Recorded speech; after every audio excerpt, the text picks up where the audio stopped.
الرحمن الرحیم.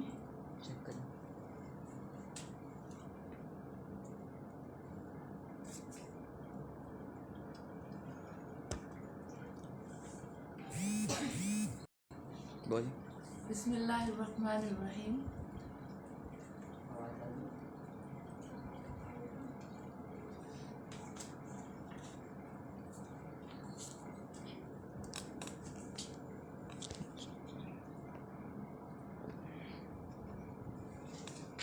Mic connected ہے، بول کے دیکھیں. بسم اللہ الرحمن الرحیم.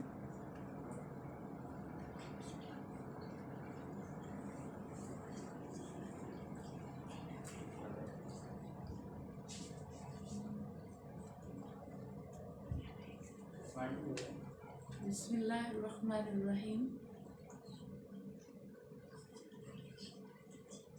رب اشرح لی صدری ویسر لی امری واحلل عقدۃ من لسانی یفقہوا قولی. نہیں کیا کرنی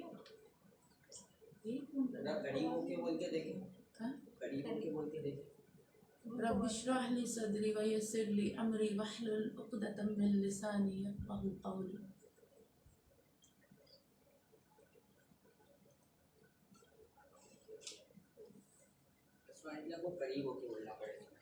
اچھا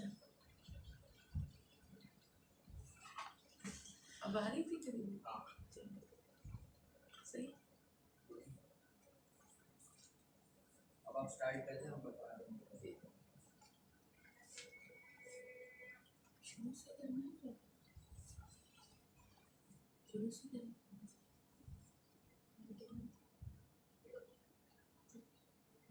الحمد للہ رب العالمین والعاقبۃ للمتقین، اما بعد اعوذ باللہ من الشیطان الرجیم. بسم اللہ الرحمن الرحیم. رب اشرح لی صدری ویسر لی امری واحلل عقدۃ من لسانی یفقہوا قولی. درود پاک پڑھ لیتے ہیں. اللہم صلی علی محمد وعلی آل محمد کما صلیت علی ابراہیم وعلی آل ابراہیم انک حمید مجید. اللہم بارک علی محمد وعلی آل محمد کما بارکت علی ابراہیم وعلی آل ابراہیم انک حمید مجید. آج ہم دو صورتوں کا خلاصہ کریں گے. اس سے قبل جو دو صورتیں ہم نے کی، سورہ انعام اور سورہ اعراف، یہ دونوں مکی صورتیں تھیں، یا یوں کہیں کہ مکی صورتوں کا جوڑا تھا. اب دونوں صورتیں آ رہی، یہ جوڑا ہے مدنی صورتوں کا، سورہ انفال اور سورہ توبہ. ان کی ترتیب نزول جو ہے کہ انفال کے بعد سورہ توبہ جو آئی، اس میں ایک بات تو یہ نظر آتی ہے کہ سورہ انفال میں غزوہ بدر کے تمام احوال کا ذکر ہے، اس کے واقعات، اس میں جو حالات، جو چیزیں ہوئیں اس کا ذکر آیا. اور سورہ توبہ میں جو ہے اس میں غزوہ حضور پاک صلی اللہ علیہ وسلم کی حیات طیبہ کے غالباً غزوہ تبوک جو تھا یہ آخری غزوہ تھا، تو اس میں غزوہ موتا اور غزوہ تبوک کے حالات کا ذکر آیا ہے. تو اس طرح پہلا غزوہ انفال میں اور جو آخر میں غزوہ تبوک کا ذکر سورہ توبہ میں. اور سورہ توبہ میں یہ بھی آیا کہ کافروں اور مشرکین سے بیزاری کا اعلان کر دیا گیا. تو اس طرح ترتیب جو ہے قرآن کی ترتیب کے حوالے سے ان دونوں کا آگے پیچھے آنا، یعنی انفال اور پھر اس کے بعد توبہ، تو اس کا ایک بات تو یہ سمجھ میں آتی ہے. سورہ انفال میں یہ پوری صورت مبارکہ اگر ہم دیکھیں، مدنی صورت ہے سورہ انفال، اور یہ غزوہ بدر کے معاملات پر نازل فرمائی گئی. غزوہ بدر کے معاملات پر یہ نازل فرمائی گئی، اور یہ مدینہ میں نازل ہونے والی دوسری صورت ہے. مدینے میں نازل، یعنی مدنی صورتوں میں نازل ہونے والی دوسری صورت ہے جو سورہ بقرہ کے بعد نازل ہوئی تھی. اور جس کی شکل یہ تھی، اس کے نزول کی یہ تھی کہ سورہ بقرہ کے نزول کے درمیان اس کا بھی نزول شروع ہو گیا. یعنی سورہ بقرہ کا نزول ہو رہا تھا، اس کے درمیان اس کا بھی نزول شروع ہو گیا. لیکن سورہ بقرہ کے نزول کی تکمیل سے پہلے ہی اس کا نزول مکمل ہو گیا. اس کا نزول جو تھا مکمل ہو گیا. چونکہ سورہ بقرہ کا نزول شروع ہو جانے کے بعد، یہ کافی بعد اس کے نزول کا آغاز ہوا، اس لیے یہ سورہ بقرہ کے بعد کی صورت قرار پائی، یعنی دوسری مدنی صورت یہ قرار پائی. اور سورہ انفال میں اگر ہم دیکھتے ہیں تو صرف ایک قسم کے احکام کثیر ہیں، یعنی مال غنیمت، جہاد سے متعلق احکام زیادہ ہیں، اور یہ والے معاملات ہمیں بہت زیادہ نظر آئیں گے، مال غنیمت کا، جہاد کا، اور جو دیگر معاملات، خصوصاً غزوہ بدر کے اندر جو حالات پیدا ہوئے، جو اللہ تعالیٰ کی غیبی امداد آئی مومنین کے لیے، اس کا ذکر بھی اس میں کیا جاتا ہے۔ انفال کو اگر ہم دیکھیں، یہ نفل کی جمع ہے، اور نفل کہتے ہیں زائد چیز کو، تو انفال اس کی جمع ہو گئی۔ اور اسی طرح اگر ہم دیکھیں تو غنیمت بھی نفل ہے، زائد چیز ہے، جو اللہ تعالیٰ اپنی رحمت اور کرم سے عطا فرماتا ہے۔ تو مال غنیمت کو بھی نفل کے معنی، ایک معنی مال غنیمت کے بھی آتے ہیں۔ کفار کے چھینے ہوئے مال سے جو چیزیں الگ کر لی جاتی تھی ان کو بھی نفل کہا جاتا ہے، اور اس صورت میں نفل جن معنوں میں استعمال ہوا وہ ان دو معنوں میں شامل ہے، اور اس کی نسبت نفل اور غنیمت کے متعلق ایک عام نسبت ہے۔ اور ہر غنیمت نفل ہوتی ہے، لیکن ہر نفل غنیمت نہیں ہوتا۔ ہر غنیمت نفل ہوتی ہے لیکن ہر نفل غنیمت نہیں ہوتا۔ اس کے لیے مال غنیمت میں وہی مال ہے جو کافروں سے جہاد کے نتیجے میں حاصل کیا۔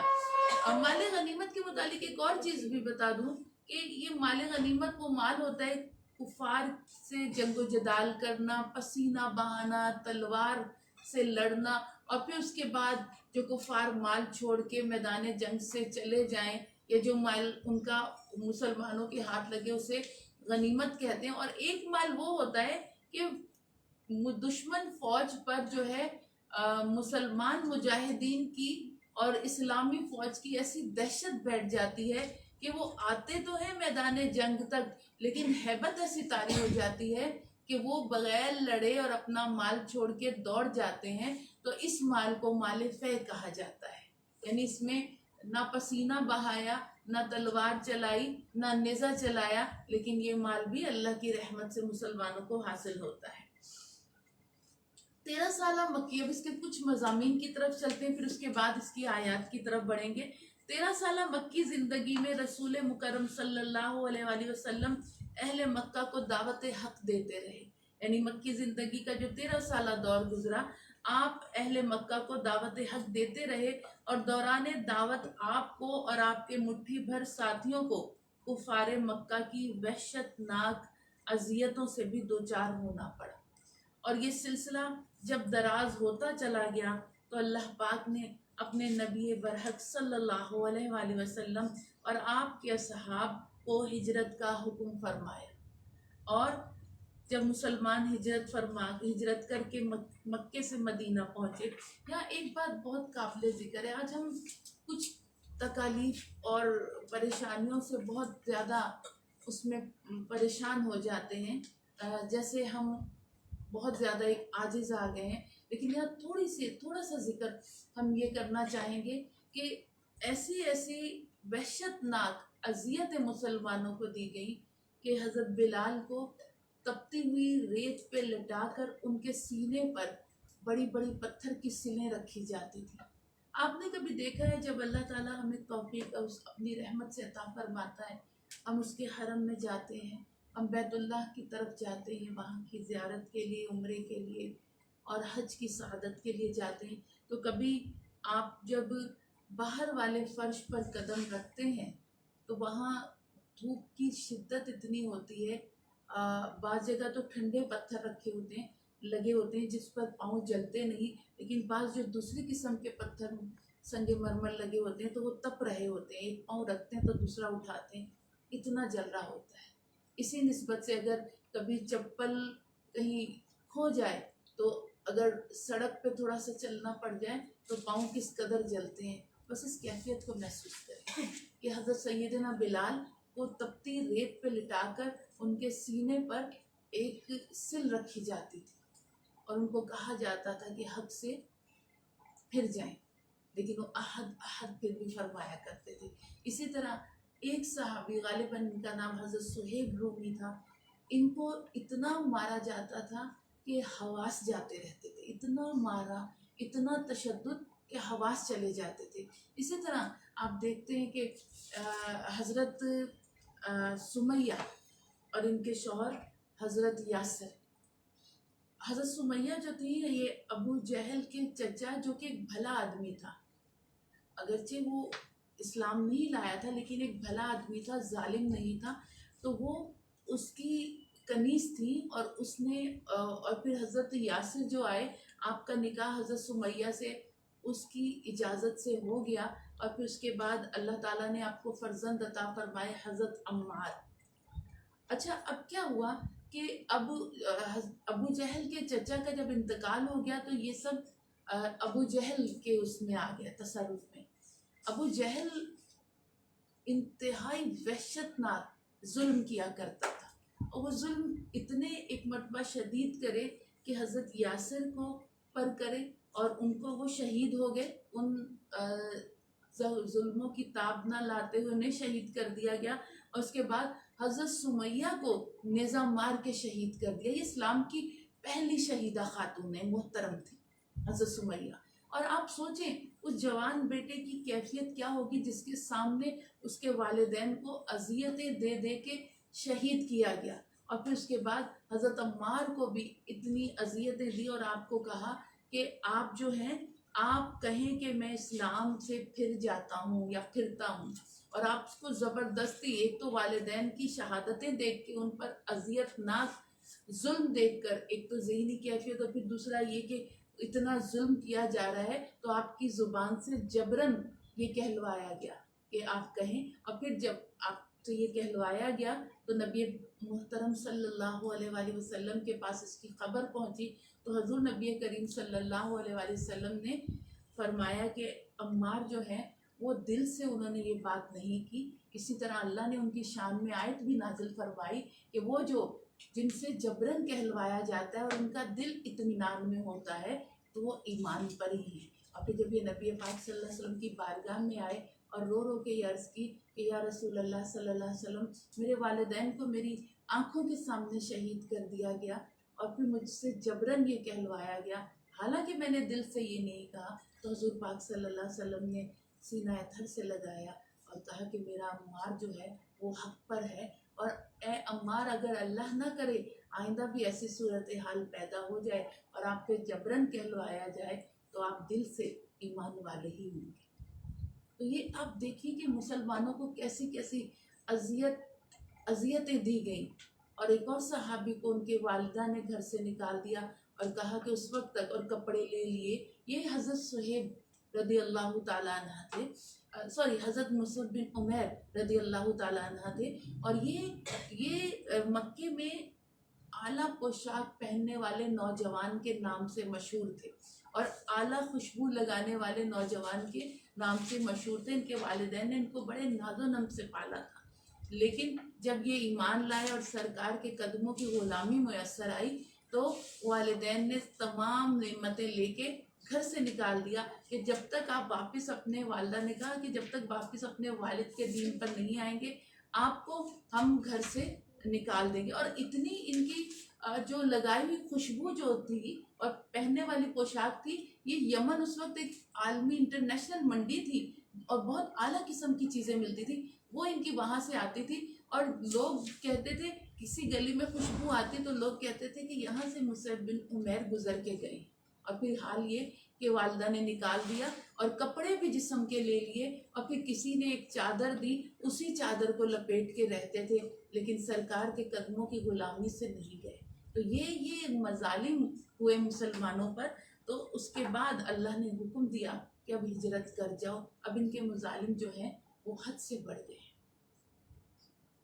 تو اب کیا ہوا کہ اللہ پاک نے آپ کو ہجرت کا حکم دے دیا، اور جب مسلمان ہجرت کر کے مکے سے مدینہ پہنچے تو رسول رحمت صلی اللہ علیہ وآلہ وسلم نے سب سے پہلے جو کام کرا وہ انصار و مہاجرین میں رشتہ اخوت یعنی برادری کو قائم کر دیا، اور یہ ایک ایسا مثالی اور لاسانی کارنامہ ثابت ہوا کہ دنیا کی تاریخ میں آج تک ایسا واقعہ نہیں ملتا، اور آج تک اس کی مثال نہیں ملتی۔ ایک ایسا واقعہ یہ ہوا، اور ویسے بھی انسانی تاریخ اس کی مثال پیش کرنے سے قاصر ہے۔ اور پھر ادھر مسلمانوں نے ذرا سکھ کا سانس لیا، اب مکے والوں کی سختیوں سے محفوظ ہو گئے۔ ادھر کفار مکہ کو مسلمانوں کا آرام سے بیٹھنا کانٹے کی طرح چبھ رہا تھا۔ ان کو یہ پسند نہیں آ رہا تھا کہ مسلمان چین کی زندگی کیوں بسر کر رہے ہیں۔ آخر انہوں نے بہانہ بنا کر مسلمانوں سے لڑنے کے لیے تیاری شروع کر دی۔ یاد رکھیے گا کہ اس کو یورپین مصنفین اس چیز کو کہتے ہیں کہ اسلام معاذ اللہ دہشت گردی سے یا جبرن پھیلا یا جنگوں کے ساتھ پھیلا یا تلوار کے زور سے پھیلا، حالانکہ اس جنگ کو مسلمانوں پہ مسلط کر دیا گیا تھا اور لڑنے کے بہانے تلاش کیے گئے تھے، اس لیے یہ معاملہ ہوا۔ تو اب کیا ہے کہ اب جب انہوں نے بہانہ کر کے لڑنے کی تیاری شروع کری تو بالآخر 1000 کا قافلہ لے کر، جنگجوؤں کا قافلہ لے کر ابو جہل جو تھا یہ اور اس لشکر جو تھا ہر طرح کے اسلحہ یا یوں کہیں کیل کانٹے سے لیس، ہر ایک کے پاس تلوار، نیزے، سب چیزیں، اور طعام کے لیے اونٹ، روزانہ اونٹ ذبح ہوتے تھے فوج کے کھانے پینے کے لیے، اور اس سے ان کو کھانا پینا دیا جاتا تھا، جبکہ مسلمانوں کے پاس 8 تلواریں تھیں، ٹوٹل 8 تلواریں تھیں۔ تو آپ سوچیں کہ اس جنگ میں اب کیا ہے کہ اب ساتھ میں ہتھیار تھے اور گانے بجانے والی عورتوں کے ساتھ دشمن خدا اور دشمن رسول ابو جہل کی سربراہی میں میدان بدر میں اترا، یعنی یہ میدان بدر میں ابو جہل کی سربراہی میں اترا یہ لشکر، اور آپ سوچیں کہ ہر طرح کے ان کے پاس ساز و سامان تھے، کھانے پینے کی بھی فراوانی تھی، اور گانے بجانے والی عورتیں لے کے نکلنا کیا مقصد تھا کہ یہ عورتیں گانے گا گا کے فوج کا جوش اور جذبہ بڑھائیں گی، یہ بھی ایک پیچھے ان کا جذبہ تھا معاذ اللہ۔ اور پھر مسلمانوں کی یہاں یہ 1000 کا لشکر اور ہر طرح کے ساز و سامان سے لیس، اور وہاں کتنے مسلمان تھے؟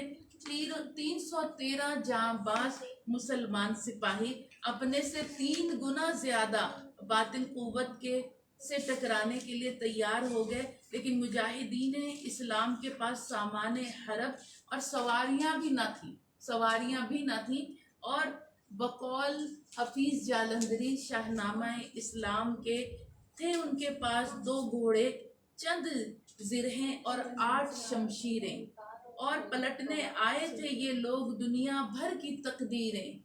یہ لشکر ساری دنیا میں انوکھا اور نرالا تھا کہ اس لشکر کا سالار ایک کالی کملی والا تھا۔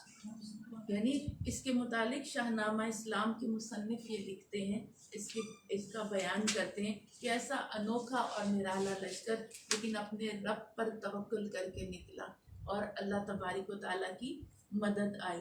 اور پھر جب مسلمان میدان بدر میں پہنچے اور سرکار دو عالم صلی اللہ علیہ وآلہ وسلم نے دیکھا کہ مسلمانوں کی تعداد کافروں کے مقابلے میں بہت کم ہے، تو آپ صلی اللہ علیہ وآلہ وسلم نے مجاہدین کو صف آراہ کر کے سجدے میں جا کر رب العالمین کی بارگاہ میں بڑے عجز و نیاز کے ساتھ دعا فرمائی، اے اللہ یہ سامنے قریش ہیں جو کہ غرور اور تکبر سے تمام سامان سے لیس ہو کر آئے ہیں تاکہ تیرے رسول کو جھٹلائیں، اے اللہ اب آ جائے تیری وہ مدد جس کا تو نے وعدہ فرمایا، اے اللہ اب آ جائے تیری وہ مدد کہ جس کا تو نے وعدہ فرمایا، اے اللہ اگر آج ان مٹھی بھر مسلمانوں کی جماعت ہلاک ہو گئی تو روئے زمین پر تیری عبادت نہ ہوگی۔ رمضان المبارک کی 17 تاریخ جمعے کا دن حق اور باطل کا ایسا رن پڑا کہ باطل کو اپنی تمام تر قوتوں کے باوجود شکست اٹھانا پڑی اور حق کا بول بالا ہو گیا۔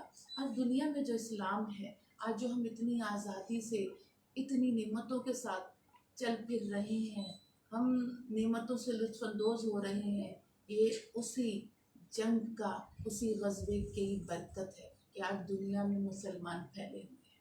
یہ وہی احسان ہے ہم پر اللہ تبارک و تعالیٰ کا۔ اور نبی کریم صلی اللہ علیہ وآلہ وسلم نے دعا کری اور اللہ تعالیٰ کی مدد آ گئی۔ یہ اس مارکہ حق کا نور ہے۔ اس صورت میں مسلمانوں کو آگاہ کیا کہ فتح اور کامیابی تعداد اور کثرت یا محض قوت بازو کا کمال نہیں، بلکہ اس میں تائید خداوندی کا کرشمہ ہے۔ اللہ کی رضا جس لشکر کے ساتھ ہوتی ہے وہی کامیاب ہوتا ہے۔ تو اپنے بازوؤں کی قوت، اپنے ساز و سامان کو کچھ نہ سمجھنا۔ دیکھو 8 تلواروں کے ساتھ ہم نے تمہیں اس جنگ میں فتح یاب کرا۔ اور پھر اس کے بعد مال غنیمت کی تقسیم کا طریقہ بتایا جا رہا ہے کہ تاکہ مسلمانوں میں کسی قسم کا تنازع نہ پیدا ہو۔ مال غنیمت کیسے؟ کیونکہ اس سے قبل مال غنیمت کا پہلے وقتوں میں ہوتا یہ تھا کہ جو جنگیں ہوتی تھیں اور جو فوج مال غنیمت چھوڑ کے جاتی تھی تو جو جیتی ہوئی فوج ہوتی تھی وہ اس مال غنیمت پہ ٹوٹ پڑتی تھی، اور جس کے ہاتھ جو لگتا وہ اس کو مل جاتا۔ تو اس طرح پوری فوج کے ساتھ وہ انصاف نہیں ہو پاتا تھا مجاہدین کے ساتھ۔ تو اب مال غنیمت کے احکامات آ گئے تو کیا کہا جا رہا ہے، اور یہ بھی ذہن میں رہے تاکہ اللہ کی شکر گزاری کا جذبہ ہمارے دلوں کی گہرائیوں سے نکلے کہ اس سے قبل دیگر امت پر مال غنیمت حلال نہیں تھا۔ یہ نبی کریم صلی اللہ علیہ وسلم کی برکت سے اللہ تعالیٰ نے آپ کی امت پر مال غنیمت کو حلال کر دیا۔ تو مال غنیمت کے متعلق بھی احکامات ادھر آئے ہیں، طریقہ کار تقسیم کا بتایا جا رہا ہے تاکہ مسلمانوں میں تنازع پیدا نہ ہو، بدگمانی نہ پیدا ہو۔ تو یہ کیا جا رہا ہے۔ صلح اور جنگ کے متعلق معاہدے کی پابندی کا حکم دیا جا رہا ہے تاکہ یہ امت امن اور جنگ دونوں حالتوں میں اخلاق حسنہ کی علمبردار رہے۔ سورت کے آخر میں حضور اکرم صلی اللہ علیہ وآلہ وسلم کے جان نثاروں، سرفروشوں اور قرآن کے اولین مخاطب صحابہ کرام کی قربانیوں، جان نثاریوں، جد و جہد، اخلاص و احسار اور صداقت کا بیان فرمایا، جن کی کاوشوں سے ملت اسلامیہ کو عروج نصیب ہوا تاکہ آنے والی قومیں ان کے مجاہدانہ طریق کو اپناتے ہوئے ہمیشہ دین کا پرچم بلند رکھیں۔ یہ اس کا ذکر کیا جا رہا ہے۔ آیت نمبر 5 کی طرف ہم پڑھتے ہیں اس سورہ مبارکہ کی۔ سب سے پہلے دیکھیں اس سورت کا جو آغاز، ابھی 5 کی طرف نہیں، ابھی اس کی ابتدائی آیت کی طرف بڑھتے ہیں۔ آغاز جس آیت سے ہو رہا ہے وہ آیت کیا ہے؟ یسألونک عن الانفال، آپ سے دریافت کرتے ہیں مسلمان غنیمتوں کے متعلق، آپ سے دریافت کرتے ہیں غنیمتوں کے متعلق۔ آپ جواب دے دیجئے غنیمتیں تو اللہ اور اس کے رسول کے لیے، اللہ اور اس کے رسول۔ یا اللہ کا نام تو برکت، اللہ کو تو دنیاوی مال اور اس طرح کی چیزوں کی ضرورت نہیں، صرف برکت کے لیے۔ تو کہا جا رہا ہے اس کے رسول کے لیے، اور کیا ہے؟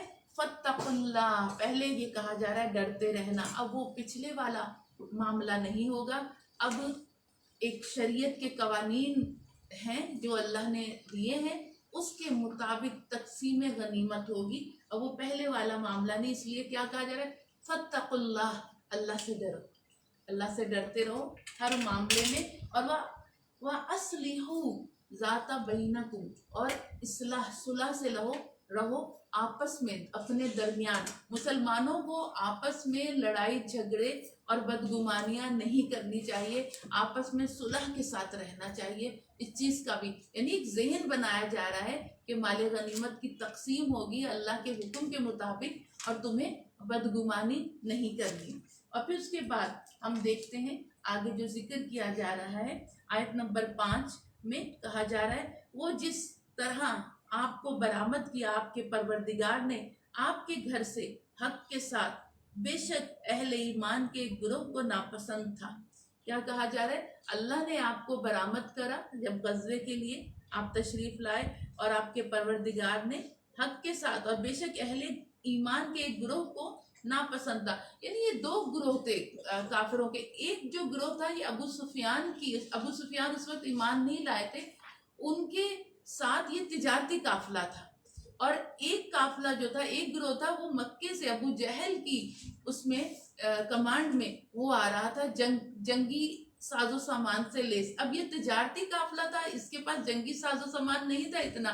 مسلمانوں میں بعض کی رائے یہ تھی کہ ہم اس قافلے سے بھڑ جائیں، تو کہا جا رہا ہے ایک گروہ کو ناپسند تھا۔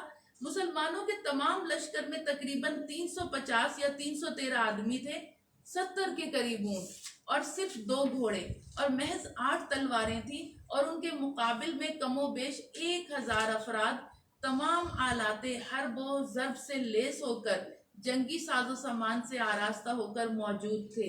تو اس لیے کہا جا رہا ہے کہ ایک گروہ کو یہ ناپسند تھا، یعنی دل میں یہ ہو رہا تھا کہ ہم کیسے وہ ہوں گے پتہ یا۔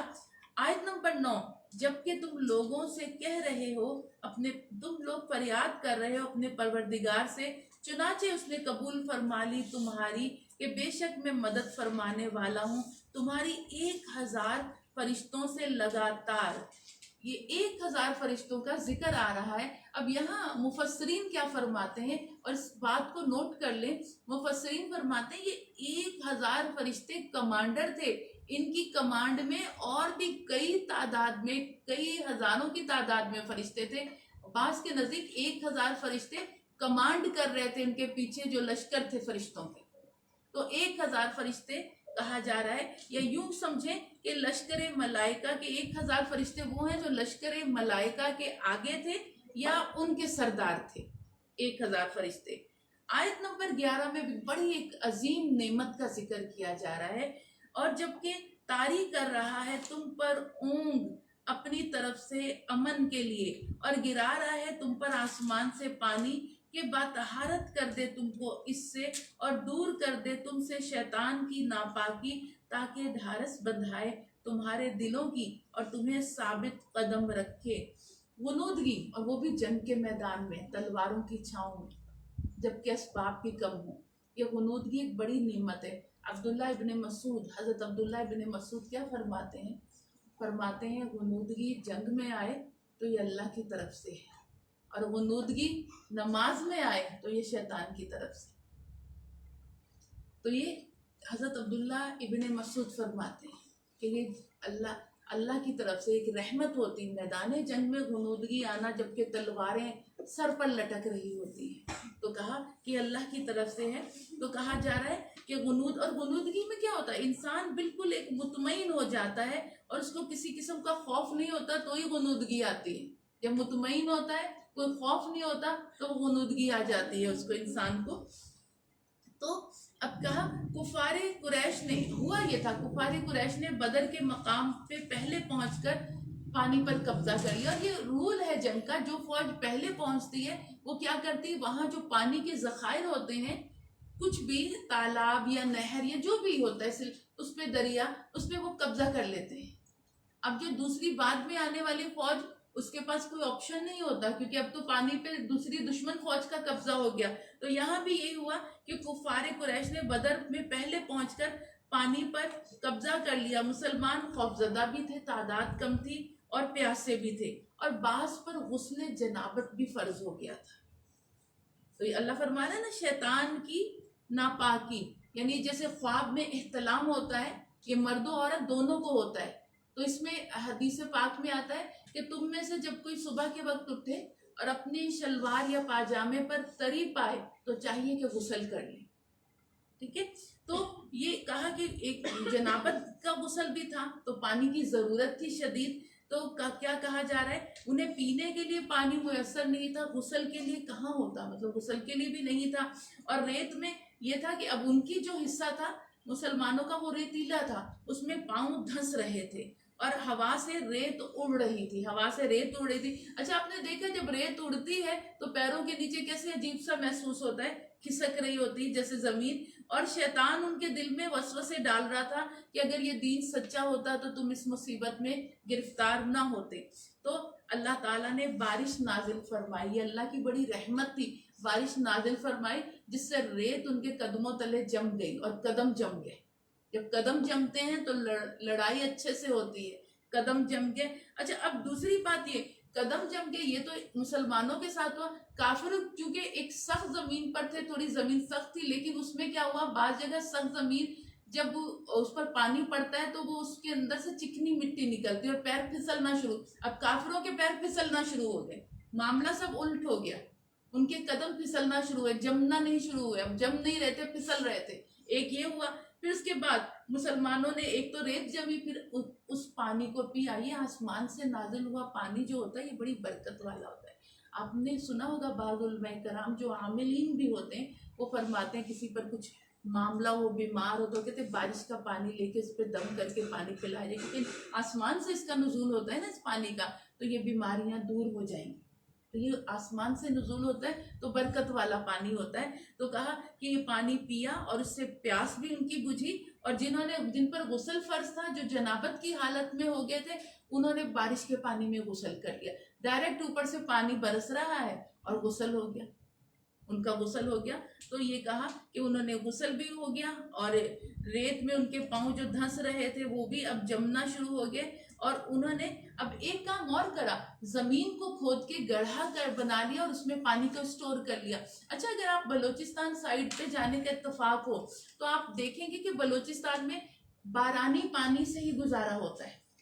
وہ پورا سال بارش کا انتظار کرتے ہیں، اور وہ کیونکہ وہ ایک پہاڑی اور علاقہ ہے، اور بارش کا انتظار کرتے ہیں اور گڑھے کھود لیتے ہیں، اور جب بارش ہوتی ہے تو اس پانی کو اسٹور کر لیتے ہیں، اور اسی پانی کو وہ سارا سال اس پانی کو استعمال کرتے ہیں اس میں. یہ تو اسی طرح یہاں گڑھا کھود لیا اور پانی کو اسٹور کر لیا کہ اب پانی کا ایک ذخیرہ ان کے پاس موجود ہو گیا اللہ کی رحمت سے. تو اب یہ کیا پانی انہوں نے اکٹھا کر لیا. اب چلتے ہیں آگے آیت نمبر 16 کی طرف. اور جو اس دن پیٹھ پیچھے پھرا مگر لڑنے کے لیے ہی پینترا بدلتے ہوئے یا اپنے گروہ میں جا ملنے کے لیے، تو بے شک ہو گیا اللہ کے غضب میں، اور اس کا ٹھکانہ جہنم ہے. یعنی کیا؟ جنگ میں دو صورتوں میں مسلمانوں کے لیے، یاد رکھیے گا، دو صورتوں میں پیٹھ پھیرنا آپ کے لیے جائز ہوتا ہے. اچھا، ایک اس کا حکم آگے بھی آئے گا، وہ ایک اہم معاملہ ہے، لیکن فی الحال ہم دو باتیں یہاں کریں گے. ایک تو دشمن کو مطلب اس طرح کرنا کہ اس کو مغالطے میں ڈال دینا کہ ہمارے قدم اکھڑ رہے ہیں، دشمن کو تھوڑا سا غفلت میں، لاپرواہی میں ڈال دینا اور تھوڑا پیچھے ہٹتے جانا. ایک تو یہ جنگی حکمت عملی ہے کہ پیچھے ہٹنا شروع کر دیا، دشمن تھوڑا سا نڈر ہو گیا اور اس نے سمجھا اب یہ جو ہے ہاتھ پیر چھوڑیں، تو وہ ذرا سا غافل ہوا، لوٹ کر اوپر حملہ کر دیا. ایک تو اس صورت میں پلٹنا، ٹھیک ہے. اور دوسری صورت کیا ہے؟ دوسری صورت یہ کہ لڑتے لڑتے جذبہ جہاد اور جوش میں ایسے گم ہو گئے کہ لڑتے لڑتے اپنی صفوں سے نکل کر دشمنوں کی صفوں میں گھس گئے. پھر یہ خیال آیا تو واپس پیٹ دے کر اپنی صفوں میں آئے. تو یہ دو صورتوں میں پیٹ دینا جنگ میں جائز ہے. اللہ فرما رہا ہے اس کے سوا اگر کسی مسلمان نے میدان جنگ میں پیٹ دی تو کیا؟ اللہ کے غضب میں لوٹا، اللہ کے غضب میں لوٹا. ٹھیک ہے، آگے ایک صورت اور آئے گی لیکن اس کا اس موقع پر ہم ذکر کریں گے. اچھا، اب کیا ہے کہ اب یہ بات ذہن نشین رہے کہ فرار ہونے کا حکم صرف اس صورت میں ہے جبکہ کفار تعداد کے لحاظ سے دگنے سے زیادہ ہوں تو مسلمان میدان جنگ سے جا سکتے ہیں. ایک صورت یہ، یا اور فرض ہوں اور فوج کی قوت. اچھا، اب کیا ہے کہ فوج کی قوت اور عدد کی رعایت کی جائے گی. چنانچہ اگر کفار 3 گنا زیادہ ہوں گے پھر مسلمان ان سے پیٹ موڑ کر بھاگیں گے تو یہ حرام اور ناجائز نہیں ہوگا. اگر کفار کی تعداد کتنی؟ 3 گنا زائد ہوگی، جو کہ میدان بدر میں تھی، 3 گنا تھی نا. تو اس صورت میں مگر جمہور کے نزدیک، اچھا جمہور کون ہے یہ بات بھی نوٹ کر لیں کہ جمہور وہ ہے جیسے جمہوریت اکثریت. تو علماء کرام میں جب ہم جمہور علماء یہ کہتے ہیں، جس طرح جیسے 12 ربیع الاول کے متعلق آتا ہے اور شب معراج کے متعلق آتا ہے کہ یہ تاریخ بھی ہے، یہ بھی ہے، لیکن جمہور کا قول ہے کہ معراج اس تاریخ کو ہوئی، ٹھیک ہے نا. اور اس طرح جمہور کا قول ہے کہ 12 ربیع الاول ہی ولادت کا دن ہے. جمہور پر یہ سمجھیے گا. اور یہاں بھی کہا جا رہا ہے کہ جمہور کے نزدیک 100 مسلمانوں کا 200 کافروں سے کسی حال میں بھی بھاگنا جائز نہیں. ایک سمجھانے کے لیے عدد بتایا جا رہا ہے، 100 مسلمان ہوں اور کافر 200 ہوں تو اب بھاگنا مسلمانوں کا جائز نہیں ہوگا. ٹھیک ہے، تو یہ کہا جا رہا ہے. اور پھر کہ ان کا، اور اگر کافر 200 سے زائد ہوں تو ان سے بھاگنا اگرچہ جائز ہے لیکن صبر و استقامت سے ان کے مقابلے پر جمے رہنا اور ڈٹے رہنا احسن اور افضل ہے. ٹھیک ہے. اور جس طرح اندلس میں طارق بن زیاد نے صرف 1700 مسلمانوں کے ساتھ عیسائی حکمران زریق کا مقابلہ کیا جو 70,000 سواروں کے ساتھ آیا تھا. وہ کیا کرا تھا؟ کشتیاں جلا دی تھی نا طارق بن زیاد نے کہ بھاگنے کا کوئی سوچے ہی نہ. تو بہرحال تو مسلمان کی یہ شان ہے. آگے چلتے ہیں. اب آ رہی ہے بڑی ایک اہم آیت اور یہ میدان بدر کے لیے ہی آ رہا ہے. آیت نمبر 17 وما رمیت اذ رمیت ولکن اللہ رما. اور تم نے خاک نہیں پھینکی جبکہ تم نے پھینکی لیکن پھینکی اے محبوب آپ کے رب نے. یعنی وہ خاک جو آپ نے پھینکی دراصل وہ خاک کس نے پھینکی؟ اللہ نے. یعنی جب اچھا ایک بات تو یہ تو محبوب رب اکبر کی بات ہے صلی اللہ علیہ وآلہ وسلم. لیکن ایک بات ایک اور سمجھ لیں کہ جب مومن تائید الہی میں کوئی کام کرتا ہے، اللہ کی رضا میں کوئی کام کرتا ہے، تو کام در حقیقت وہ کر رہا ہوتا ہے لیکن حقیقت میں بظاہر وہ کر رہا ہوتا ہے لیکن حقیقت میں کون کروا رہا ہوتا ہے؟ اللہ. جب آپ اندر سے آپ کو یقین ہے کہ یہ اللہ کی رضا کا آپ کام کر رہے ہیں تو اس میں ہم یہاں بیٹھے تھے کہ ہم یہاں بیٹھے ہیں تو یہ بھی بظاہر آئے ہم ہیں، لے کر ہمیں کون آیا؟ اللہ. تو یہ چیز کہی جا رہی ہے. تو اللہ تعالیٰ فرما رہا ہے حبیب جو خاک آپ نے پھینکی، جو کنکریاں آپ نے پھینکی، وہ بظاہر تو آپ نے پھینکی لیکن در حقیقت کس نے پھینکی؟ آپ کے رب نے پھینکی. تو یہ کہا کہ آپ نے وہ کنکریاں اچھالی اور ایسے اللہ تعالیٰ نے ایسے. آپ سوچیں تو ایک اس کو امیجن کریں کہ آپ ایک چیز لیتے ہیں، یہ یہاں میرے ہاتھ میں اگر گلاب کی پتیاں ہیں یا کوئی چیز ہے، میں یوں پھینکوں اور میں چاہوں آپ سب پر گریں، کیسے ممکن ہے؟ چند ایک لوگوں پہ گریں گے جو میرے سامنے ہوں گے جہاں تک میری پھینکنے کی طاقت جائے گی. لیکن یہ جتنے کافر تھے ان سب کی آنکھوں میں اللہ نے وہ کنکریاں پہنچائیں، آنکھیں ملنا شروع ہو گئی سب کی آنکھوں میں. ٹھیک ہے. تو کہا کہ یہ جو اللہ تعالیٰ نے اس ایک مٹھی خاک، آپ سوچئے. اور یہی ہجرت کے موقع پر بھی ایسا ہوا. حضور نبی کریم صلی اللہ علیہ وسلم جب اپنے حجرہ مبارک سے برآمد ہوئے، جب نکلے، اللہ کا حکم آ گیا کہ ہجرت کی جائے، اور آپ نے اور کافروں نے، ابو جہل نے جو تھا اس نے 40 نوجوان کافر، ہر قبیلے سے ایک لڑکا، ایک نوجوان لیا تھا، اس لیے کہ معاذ اللہ ارادہ تھا کہ حضور پاک صلی اللہ علیہ وسلم کو شہید کیا جائے. ارادہ یہ تھا. لیکن ارادہ تو یہ تھا کہ اور پھر اس میں جو چالاکی تھی وہ کیا تھی کہ اگر ہمیں دیت قصاص دینا پڑے گا تو جب ہر قبیلے کا ایک نوجوان ہوگا تو آپ کے جو اہل خانہ یا آپ کے رشتہ دار، آپ کا قبیلہ، وہ کس کس سے قصاص لے گا؟ تو بات اس طرح ہر قبیلے کا ایک لڑکا لے لیا ننگی تلوار لے کے. نبی مکرم صلی اللہ علیہ وسلم نے اپنے اس میں حجرے سے آپ نے اپنے دست مبارک میں کنکری اٹھائی اور اچھالی اور 40 کافروں کی آنکھوں میں کنکریاں گئی. اب وہ آنکھیں ملتے رہ گئے اور نبی مکرم صلی اللہ علیہ وسلم ان کے بیچ میں سے گزر کے تشریف لے گئے، ان کو سرکار جاتے نظر ہی نہیں ہے. تو یہی چیز کہی جا رہی ہے کہ وہ جو پھینکی آپ نے، در حقیقت وہ آپ نے نہ پھینکی، وہ آپ کے رب نے پھینکی. اور ان کو کیا ہے کہ اس میں قدرت ہے، آپ کے ہاتھ میں قدرت الہی کے جو جلوے ہیں، اسی قدرت الہی نے اس ایک مٹھی خاک کو ہر کافر کی آنکھوں تک پہنچا دیا. آیت نمبر 24 اے ایمان والو اپنی حاضری سے جواب دو اللہ اور رسول کا جب پکاریں تم کو رسول. یہ بڑی ایک اہم آیت ہے اور اس میں ہمارا ایک بڑا اہم مسئلہ حل ہوتا ہے. ایک صحابی آئے اور وہ نماز ادا کر رہے تھے تو حضور پاک صلی اللہ علیہ وسلم نے جب ان کو آواز دی تو انہوں نے دل میں سوچا کہ میں نماز ادا کر کے مکمل کر کے میں آپ کی بات سنتا ہوں. جب نماز مکمل کر کے نبی پاک صلی اللہ علیہ وسلم کی بارگاہ میں آئے تو حضور پاک صلی اللہ علیہ وسلم نے فرمایا کہ آپ کو میں نے آواز دی تھی. کہا یا رسول اللہ صلی اللہ علیہ وسلم میں نے سوچا میں نماز مکمل کر کے آپ کا حکم بجا لاتا ہوں، آپ کی خدمت میں آتا ہوں اور جو خدمت آپ مجھ سے لیں گے میں اس خدمت کو انجام دوں گا. تو سرور کائنات صلی اللہ علیہ وسلم نے فرمایا کیا تم نے وہ آیت نہیں پڑھی، وہ آیت نہیں سنی کہ اے ایمان والو اپنی حاضری سے جواب دو. جب اللہ اور اس کا رسول، اللہ پکارے گا، اللہ تعالیٰ کا پکارنا تو ہم نہیں سن سکتے لیکن رسول کا پکارنا، یعنی رسول پکارے تو حاضری، نماز بھی پڑھ رہے ہو تو نماز میں ہی تم آ جاؤ، حاضر ہو جاؤ. اور اس سے ایک مسئلے کا حل ہو گیا کہ مسئلہ واضح ہو گیا کہ اگر کوئی فرض نماز میں بھی ہو اور اس درمیان میں رسول کریم صلی اللہ علیہ وآلہ وسلم اس کو آواز دے دیں تو وہ نماز چھوڑ کر رسول پاک صلی اللہ علیہ وسلم کی بارگاہ میں حاضر ہونا اس پر فرض ہوگا، اس کے لیے کہ اس کا یہ عمل خدا کی ایک اطاعت سے خدا ہی کی دوسری اطاعت کی طرف لے جا رہا ہے.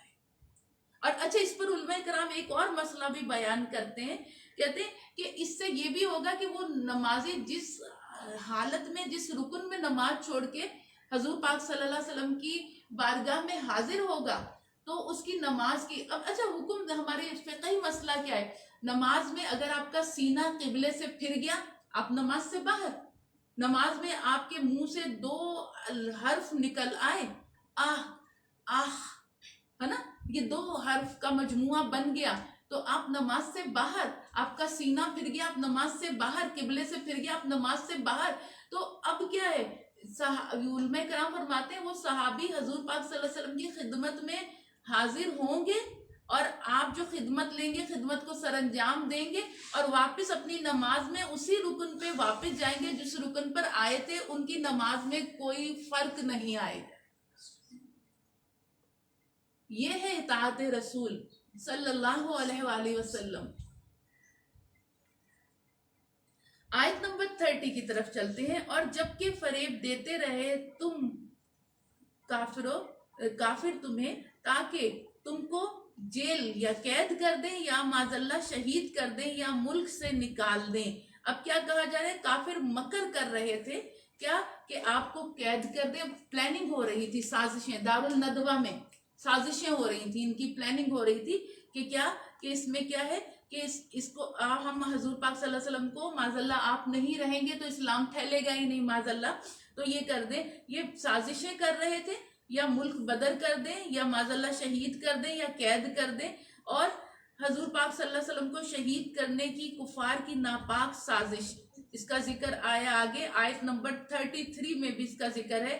اور اللہ عذاب، اب کیا کہا جا رہا ہے، اللہ عذاب بھیجنے والا نہیں جبکہ تم ان میں ہو، اور اللہ عذاب کرنے والا نہیں جبکہ استغفار کرنے والے استغفار کر رہے ہیں. یہاں پہلے تو اس کا ذکر ہو گیا، سازشیں جو کی اور 40 لڑکوں کو آپ کے حجرے کے باہر کھڑا کر دیا اور نبی مکرم صلی اللہ علیہ وسلم تشریف لے گئے، ہجرت کا حکم آ گیا. اپنے بستر پر حضرت علی کو کہا کہ آپ سو جائیے میرے بستر پر اور صبح امانتیں لوٹا کر میرے پیچھے مدینے آ جائیے گا. تو ان کی سازشیں تو یہیں ختم ہو گئیں. اور حضرت علی کو جب کافروں نے بہت دیر تک انتظار کرا، نبی پاک صلی اللہ علیہ وسلم تشریف نہیں لائے، تو پھر یہ اندر داخل ہوئے کوئی 1-2، اور انہوں نے جب اندر داخل ہو کر حضور پاک صلی اللہ علیہ وسلم کے بستر پر دیکھا کہ آپ آرام فرما رہے ہیں، چادر ہٹائی تو دیکھا نبی کریم صلی اللہ علیہ وسلم نہیں، حضرت علی سو رہے ہیں. اب یہاں ایک بات بڑی محبت والوں کے لیے، عشق والوں کے لیے بات ہے،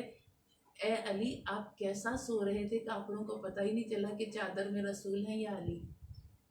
یعنی اتنی اتباع، ایسی حضور پاک صلی اللہ علیہ وسلم کی ہر ادا، ہر سنت کو اپنانا، کہ سو رہے ہیں تو نبی پاک صلی اللہ علیہ وسلم کی سنت کریمہ کی طرح، جاگ رہے ہیں تو، چل رہے ہیں تو، ہر عمل میں. تو یہ کہا کہ ان کو پتہ ہی نہیں چلا چادر کے نیچے حضور نبی کریم صلی اللہ علیہ وسلم نہیں، مولا علی ہیں، شیر خدا ہیں. تو کہا اچھا اب دوسری بات جو آ رہی ہے آیت نمبر 33 میں کہ اللہ عذاب بھیجنے والا نہیں جبکہ تم ان میں ہو، اور اللہ عذاب کرنے والا نہیں جبکہ استغفار کرنے والے استغفار کرتے ہیں. یہ 2 باتیں کہتے ہیں. دنیا میں 2 رب پاک نے اپنے 2 امانوں کا ذکر کیا. 2 امان کیسے؟ نہیں پہلے وقتوں میں بادشاہوں کے دربار میں جب کہا جاتا تھا کہ جان کی امان پاؤں تو کچھ عرض کروں، کوئی ایسی بات کرنی ہوتی تو پوچھتے تھے نا اگر آپ میری جان بخشی کر دیں تو میں کوئی بات کروں. تو یہ وہ امان ہے، یعنی 2 امانوں کا ذکر کیا گیا ہے. ایک امان کیا ہے؟ حضور نبی رحمت صلی اللہ علیہ وآلہ وسلم. یہ امان جب تک دنیا میں ہے، حضور پاک صلی اللہ علیہ وسلم مدینہ منورہ میں مواج شریف میں آرام فرما رہے ہیں، مسلمانوں پر اجتماعی عذاب نہیں آ سکتا. ٹھیک ہے. اور دوسری امان استغفار. جب تک اچھا ہم تو سو رہے ہیں، اللہ پیچھے ہم پڑھ کر آئے ہیں کہ کیا کہا اللہ فرماتے ہیں، اور وہ اللہ تعالیٰ فرماتا ہے وہ جن متقین کا ذکر آ رہا ہے وہ جو سحری کے وقت استغفار کرتے ہیں. ہم تو سو رہے ہوتے ہیں، کچھ ایسے بھی اللہ کے نیک بندے ہوتے ہیں جو سحری کے وقت اٹھ کے استغفار کرتے ہیں، روتے ہیں، آنسو بہاتے ہیں. آج ان کی وجہ سے بھی امان ہے، اللہ کے ایک ایسے نیک بندے اس طرح کے. تو یہ دو امان جب تک موجود ہے امت مسلمہ پر اجتماعی عذاب نہیں آ سکتا. ٹھیک ہے. اور پھر روز محشر جو نبی کریم صلی اللہ علیہ وآلہ وسلم اپنے روضہ انور سے تشریف لائیں گے اور پھر جنت میں تشریف لے کے جائیں گے، اور پھر قیامت جو ہوگی اس کے بعد کا جو منظر ہوگا. لیکن فی زمانہ آپ کا وجود مسعود امت کے لیے ایک بہت بڑی برکت ہے اور بہت بڑی امان ہے. آیت نمبر 41. اور جان لو جو کچھ مال غنیمت تم نے حاصل کرا تو اس اللہ کا 5واں حصہ ہے، اور رسول کا اور ان کے قرابت داروں کا اور یتیموں کا اور مسکینوں کا اور مسافروں کا. اب یہاں یہ وَعَلَمُوا 10ویں پارے کی ابتدائی آیت جو ہے کہ جان رکھو، خوب جان رکھو کہ جو حصہ ہے مال غنیمت کا، جو مال غنیمت کی تقسیم کے معاملات آ رہے ہیں کہ جو تمہارے پاس ہے اس میں جان لو فَأَنَّ لِلَّهِ خُمُسَهُ 5واں حصہ ہے اللہ کا اور رسول کا، ان کے قرابت مندوں کا، یتیموں اور مسکینوں مسافروں کا. اب سب علماء اس بات پر متفق ہیں کہ مذکورہ بالا آیت میں خدا کا ذکر برکت اور تعظیم کے واسطے ہے. اللہ کو تو مال غنیمت کی ضرورت نہیں نا. اور غنیمت میں 4 حصے قتال کرنے والوں کے ہیں، یعنی جو پانچ حصے ہو رہے ہیں اس میں 4 حصے کن کے؟ مجاہدین کے، افواج کے. 4 حصے وہ ان کا کوئی کام نہیں، کاروبار نہیں، وہ کیا وہ اللہ. اچھا عام دنوں میں کیا آپ دیکھیں، عام دنوں میں اسلامی مجاہدین کا بھی ذکر کریں اور آج ہم اپنے مسلم ممالک کی افواج کا بھی ذکر کریں تو کیا ہوتا ہے؟ آپ نے کبھی سنا ہوگا نیوز میں کہ افواج جو ہے وہ فلاں ملک کی فوج آئی اور ایکسرسائز ہو رہی ہے، پریکٹس ہو رہی ہے. تو سارا سال اپنے آپ کو پریکٹس کرتے رہنا اور اس کی جنگ کی تیاری کرتے رہنا، اپنے اسلحہ کو دیکھنا، جو جدید مشینریز ہیں ان کو دیکھنا اور جنگی مشقیں کرنا. اور دیگر فوجیں کبھی سعودی عرب سے آئیں، کبھی چائنا کی فورس آئی، کبھی کوئی کسی اور ملک کی فورس آئی، کبھی کسی ملک کے لیے پاکستانی افواج کو طلب کر لیا. تو یہ ساری چیزیں دیکھیں تو کیا ہے کہ سارا سال اور کوئی کام نہیں، اور حالت جنگ میں تو پھر تو کوئی پتہ نہیں اب واپسی ممکن. اور ان دنوں میں بھی آپ عام حالات میں دہشت گردی میں کتنی افواج، دہشت گردی میں اندرون ملک ہی دہشت گردوں سے، جو غیر مسلم فتنے سے جو دہشت گرد آتے تھے اور اس طرح جو جاسوس پکڑے جاتے تھے، افواج کے کتنے جو لوگ ہیں وہ شہید ہوئے. تو یہ سارا سال ہی ایسا رہتا ہے، پہرے دینا اور یہ ساری چیزیں. تو کہا جا رہا ہے ان کا کوئی کام نہیں، کاروبار نہیں. تو اب جو 4 حصے ہوں گے غنیمت کے، 4 حصے یہ افواج کو دیے جائیں گے، مجاہدین کو دیے جائیں گے. ٹھیک ہے، 4 حصے. اور اس کے بعد کیا ہے کہ 5واں حصہ جو ہوگا، پانچواں حصہ 5 حصوں میں مزید تقسیم کیا جائے گا. 4 حصے افواج کو دیے جائیں گے، مجاہدین کو، اور 5واں حصہ مزید 5 حصوں میں تقسیم ہو کر رسول مقبول صلی اللہ علیہ وآلہ وسلم اور 4 گروہوں کے واسطے ہے. 4 گروہوں کے واسطے کیا ہے؟ کون سے 4 گروہ ہیں؟ ان میں سے جو بتایا جا رہا ہے کہ قرابت مند، یتیموں، مسکینوں، مسافروں، ان میں تقسیم ہوں گے. ٹھیک ہے، یہ 4 گروہوں کے واسطے ہے. تو جس کا آیت میں ذکر ہے، امام اعظم ابو حنیفہ کے نزدیک رسول پہ تقسیم ہوگی. تمام غنیمت 3 گروہوں پہ تقسیم ہوگی. اور 3 گروہ کون سے ہیں؟ یتیم، مسکین اور مسافر. ٹھیک ہے.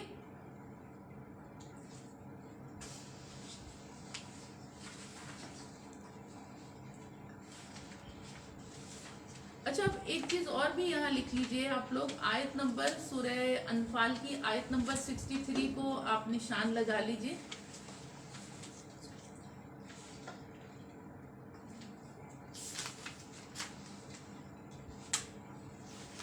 آیت نمبر 63 پر نشان لگا لیں آپ لوگ. اور آیت نمبر 63 جو ہے سورہ انفال کی، اس میں کیا ہے؟ یہ آیت جو ہے اس میں جو ہے یہ محبت اور الفت کے لیے ہے. دو فریقین، دو مسلمانوں میں، میاں بیوی زوجین میں آپس میں رنجشیں ہو گئیں، ناچاکیاں ہو گئیں، تو اس صورت میں بہن بھائیوں میں رنجشیں ناچاکیاں ہو گئیں، تو اس صورت میں آیت نمبر 63 21 مرتبہ اول آخر درود شریف کے ساتھ آپ پڑھ کے، اگر تو کر سکتے ہیں تو پانی پہ دم کر کے فریقین کو پلا دیا جائے، یا پھر تصور کر کے ان پر پھونک دیا جائے، ان کا تصور کر کے، تو اس سے کیا ہوتا ہے، محبت اور الفت پیدا ہوتی ہے۔ آیت نمبر 63 سورہ انفال کی۔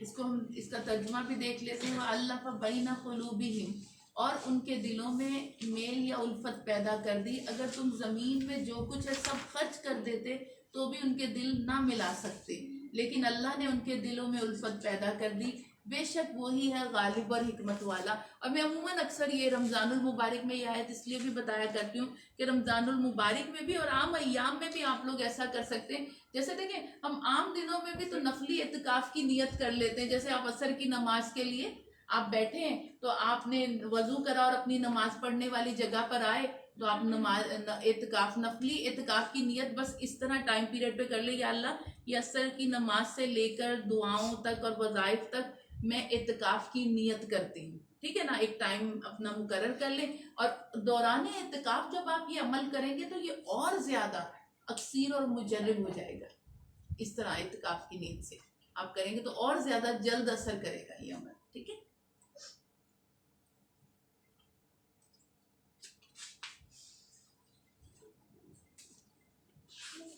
اب چلتے ہیں ہم سورہ توبہ کی طرف، کیونکہ ہمارے یہ مضامین تو مکمل ہو گئے، ہم سورہ توبہ کا بھی ذکر کر لیتے ہیں انشاءاللہ۔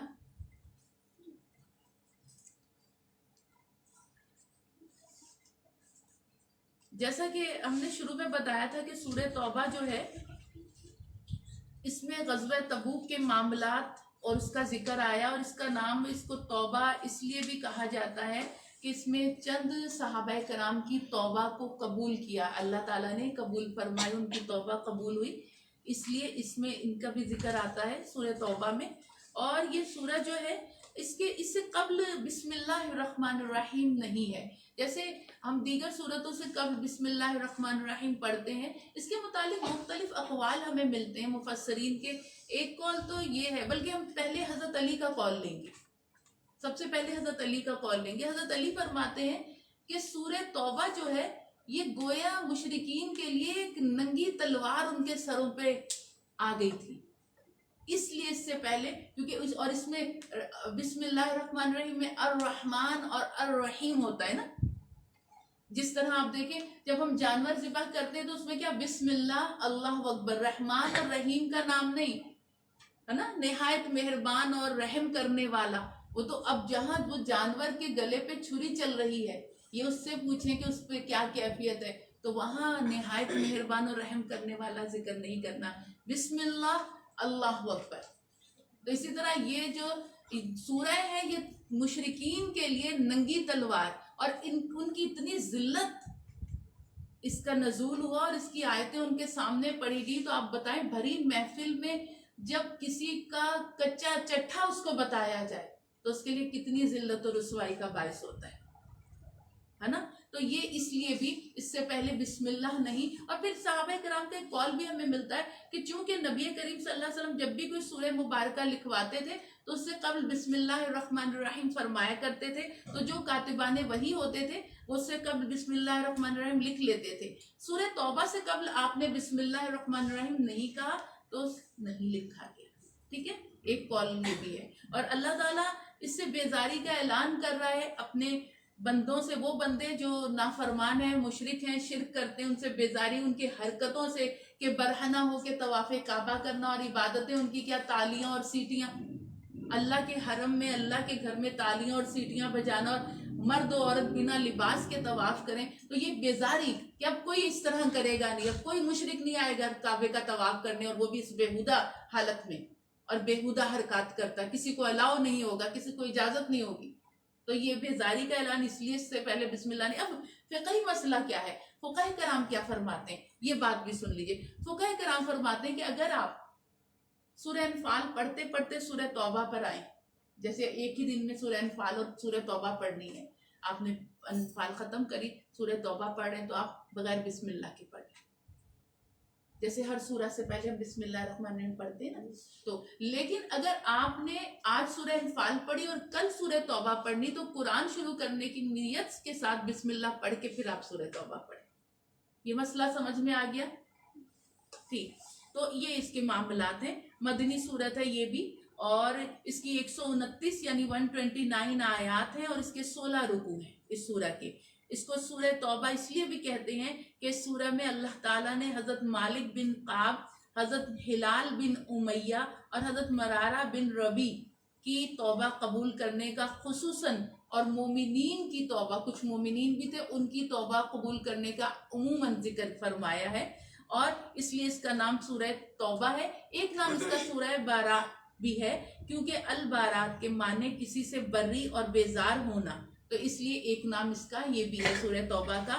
اور اس سورہ میں مسلمانوں کو منافقین سے نجات دینے کی بھی بات کی گئی، کیونکہ اس سورہ میں منافقین کی سزا کے متعلق آیت نازل ہوئی، جس کے نتیجے میں رسول اللہ صلی اللہ علیہ وآلہ وسلم نے 36 منافقین کو ان کے ناموں کے ساتھ نام لے کے بمائے ولدیت، اور عرب میں تو ولدیت کے ساتھ ہی پکارا جاتا تھا نا، ابن فلاں ہے نا، یا بن فلاں، تو نام لے لے کر مسجد نبوی سے نکال دیا، اور عذاب قبر سے پہلے ہی انہیں ذلت و رسوائی کے عذاب میں مبتلا فرما دیا. تو 36 منافقین. ٹھیک ہے، اگر آپ نوٹ کرنا چاہیں تو آپ اسے نوٹ کر لیں.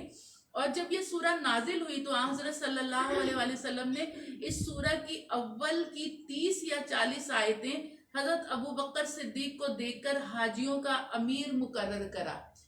اس کی جو 30 یا 40 آیتیں تھیں، حضرت ابو بکر صدیق کو دیکھ کر حاجیوں کا امیر مقرر کیا، اور فرمایا اہل موسم حج پر پڑھنا، یعنی یہ آیتیں جائیں اور حج والوں پر آپ پڑھیے گا، یہ آیتیں ان کو بتائی، پڑھ کے سنائیے گا. اور حضرت ابو بکر صدیق کے روانہ ہونے کے چند روز بعد حضور پاک صلی اللہ علیہ وآلہ وسلم نے حضرت علی کرم اللہ وجہ الکریم کو اپنی اونٹنی ناقہ جو اسبا پر سوار کرا کے حضرت ابو بکر صدیق کے پیچھے بھیجا، اور حکم فرمایا کہ ان سے آیتیں لے کر تم خود پڑھنا. اور جب لوگوں نے اس کی وجہ آپ سے دریافت کی تو آپ نے فرمایا کہ جبرائیل علیہ السلام میرے پاس آئے ہیں اور انہوں نے یہ کہا ہے. اچھا، اب اس کے پیچھے مقصد کیا تھا؟ یہ اس وقت کا ایک دنیاوی معاملہ بھی سن لیں. ہوتا یہ تھا جب کوئی بڑی شخصیت اپنی طرف سے کسی اور کو پیغام دے کے بھیجتی تھی نا، تو کیا ہوتا تھا، وہ اپنا بلڈ ریلیشن والا رشتہ بھیجتی تھی، جو خونی رشتہ ہوتا تھا.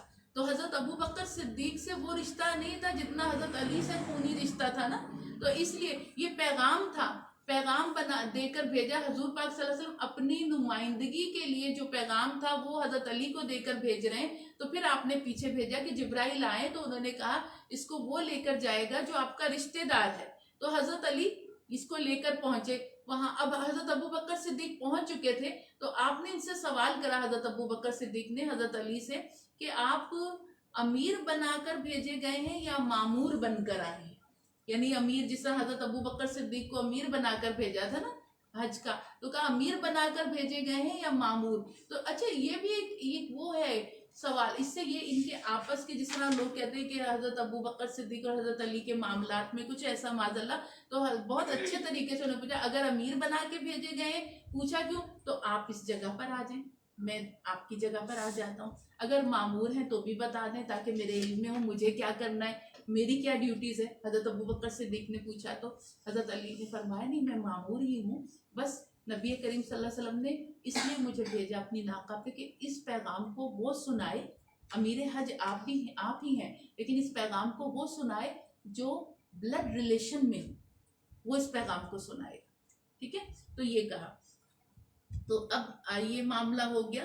تو پیغام نہ فرمایا کہ وہ پہنچائے جو آپ کا رشتہ دار ہو، اس لیے کہ عہد کو ختم کرنے کا اختیار، یعنی اب چونکہ بہت سارے مشرکین سے بھی اور دیگر قبیلوں سے عہد ختم ہو رہا تھا، کیونکہ انہوں نے خود عہد کی پاسداری نہیں کری تھی، تو عہد ختم ہو رہا تھا، تو اس لیے عہد جو معاہدہ ہوتا ہے، معاہدے کو ختم کرنے کا اختیار اس کے ساتھ ہوتا ہے جس سے معاہدہ کیا گیا، یا پھر اس کا کوئی قریبی رشتہ دار وہ جا کے اس معاہدے کو ختم کرے۔ تو اس سے معاہدے کو ختم کرنا تھا۔ تو المختصر، حضرت علی جب حضرت ابو بکر صدیق سے جا ملے تو چنانچہ ترویہ کے دن حضرت ابو بکر صدیق نے خطبہ پڑھا اور لوگوں کو مناسک حج تعلیم فرمائے، اور بقرہ عید کے دن حضرت علی نے جمرہ عقبہ کے قریب اہل موسم پر آیتیں پڑھی۔ اس تعلق سے مختصر قصہ یہ ہے کہ آن حضرت صلی اللہ علیہ وسلم نے عرب کے بعض مشرکوں کے ساتھ عہد باندھا تھا، زمرہ اور بنی کنانہ کے سوا سب نے عہد کو توڑ ڈالا تھا۔ اب جب جو دوسرے فریق عہد توڑ دیں تو پھر دوسرے فریق کو بھی عہد کی پاسداری کا اب نہیں رہتا، کیونکہ عہد تو ٹوٹ گیا ہے۔ تو اب کیا ہوا کہ انہوں نے عہد توڑ ڈالا۔ تو سورہ توبہ، ان سب نے جب عہد توڑ ڈالا تو اللہ تعالیٰ نے بھی کہا کہ اب عہد جو ہے یہ اب اس پر عمل نہیں ہوگا۔ ہاں، یہ دو قبیلے جو تھے انہوں نے نہیں توڑا، تو ان کے ساتھ اس وقت تک معاہدہ چلے گا جب تک یہ عہد پر چلتے رہیں گے، اس کی پاسداری جتنے مہینے کا ٹائم پیریڈ ہے۔ اور پھر کہا جا رہا ہے پھر آگے اس صورت میں اہم مضامین یہ ہیں کہ مشرکین سے بارات کا اعلان، تبوک کی جنگ، تبوک سے رہ جانے والے مسلمانوں کی توبہ قبول ہونا، جنگ تبوک کے لیے عطیات کی اپیل پر صحابہ کرام کا جوش و خروش، اور صدیق اکبر کی سبقت، اور منافقین کی نماز جنازہ نہ پڑھنے کا حکم، اور مسجد زرار کی مذمت، اور مسجد قباء کی فضیلت، اور کعبے کی تولیت کا مسلمانوں کے پاس ہونا وغیرہ، یہ اس کے اہم مضامین ہیں۔ ٹھیک ہے کہ اس صورت میں ان چیزوں کا ذکر ہے کہ جو تبوک کی جنگ میں جو مسلمان جانے سے رہ گئے تھے، کچھ ایسے تھے کہ ان کے پاس اسباب، اب یہ یاد رکھیے یہ وہ دور ہے مسلمانوں کے پاس اسباب بہت تھا۔ تبوک کا مارکا کب ہوا، یہ پہلے تو سب سے پہلے یہ یاد رکھیے، پہلے ہم اس کو دیکھتے ہیں۔ پورے حجاز پر اسلامی پرچم لہرا چکا تھا۔ حجاز سے مراد مکہ، مدینہ، یہ حجاز مقدس کہلاتے ہیں، اور بعض کے نزدیک طائف بھی اس میں آتا ہے۔ ٹھیک ہے، تو حجاز پر اسلام کا پرچم لہرا چکا تھا، اور مسلمان آزادی کے ساتھ اسلام کی رحمت والے پیغام کو عام کرنے میں کوشاں تھے، اور رومی عیسائیوں کے لیے یہ بات صدمے سے کم نہ تھی۔ غزوہ تبوک کس سے ہوا؟ رومی عیسائیوں سے کم نہ تھی کہ سرزمین حجاز میں اسلام نے اپنے قدم جما لیے ہیں۔ چنانچہ رومی شہنشاہ نے شام کی سرحد پر مسلمانوں کے خلاف فوجیں اکٹھا کرنا شروع کی، اور جب حضرت صلی اللہ علیہ وسلم کو پتہ چلا تو آپ نے مسلمانوں کو تیاری کا حکم دیا۔ چنانچہ 30,000 کی بڑی قلت تھی، 30,000 دینار یا درہم کی بڑی قلت تھی، اور آپ صلی اللہ علیہ وآلہ وسلم نے مسلمانوں سے عطیات کی اپیل کی، اور صحابہ کرام نے حکم کی تعمیل میں بڑھ چڑھ کے حصہ لیا۔ اور اس موقع پر حضرت عثمان غنی ذوالنورین نے جب بیش بہا رقم پیش کی تو حضور نبی کریم صلی اللہ علیہ وآلہ وسلم اتنے خوش ہوئے کہ اس رقم کو، اس نقد کو الٹتے پلٹتے تھے اور فرماتے تھے عثمان کو جنت سے جانے سے کوئی نہیں روک سکتا، عثمان کو جنت میں جانے سے کوئی نہیں روک سکتا۔ اور اس موقع پر جبکہ حضرت صدیق اکبر موجود نہیں تھے، حضرت عمر نے ارادہ کیا آج تو میں ابو بکر سے نیکیوں میں بازی لے جاؤں گا۔ آپ اپنے گھر کا آدھا مال لے کر آ گئے، اور انہوں نے کیا ہے کہ اس اپنی بارگاہ نبوت میں پیش کیا۔ حضرت صدیق اکبر کو جب خبر ہوئی وہ تمام گھر کی پونجی خدمت اقدس میں لے کر حاضر ہوئے۔ جب رسول اللہ صلی اللہ علیہ وسلم نے پوچھا کیا لائے تو عرض کی کہ تمام سامان خدمت میں لایا ہوں۔ فرمایا اپنے گھر والوں کے لیے کیا چھوڑا ہے؟ عرض کیا اللہ اور اس کا رسول۔ اور یہ آپ کا ایک جذبہ تھا۔ اور جنگ تبوک میں اب منافقین جو تھے وہ جان بوجھ کر پیچھے رہے اور جنگ میں شریک نہیں ہوئے، اور کچھ مخلص مسلمان بھی معقول عذر کے بغیر رہ گئے۔ جبکہ مسلمان کامیاب ہو کر مدینہ واپس آئے تو منافقین جھوٹی معذرتیں پیش کرنے لگے، لیکن پیچھے رہ جانے والے مسلمانوں میں جن میں کعب بن مالک نمایاں تھے، سچ بات حضور اکرم صلی اللہ علیہ وسلم کی خدمت میں عرض کر دی۔ اب دیکھیں اس میں مسئلہ کیا تھا. پہلے ہم تبوک کے پس منظر میں جائیں گے.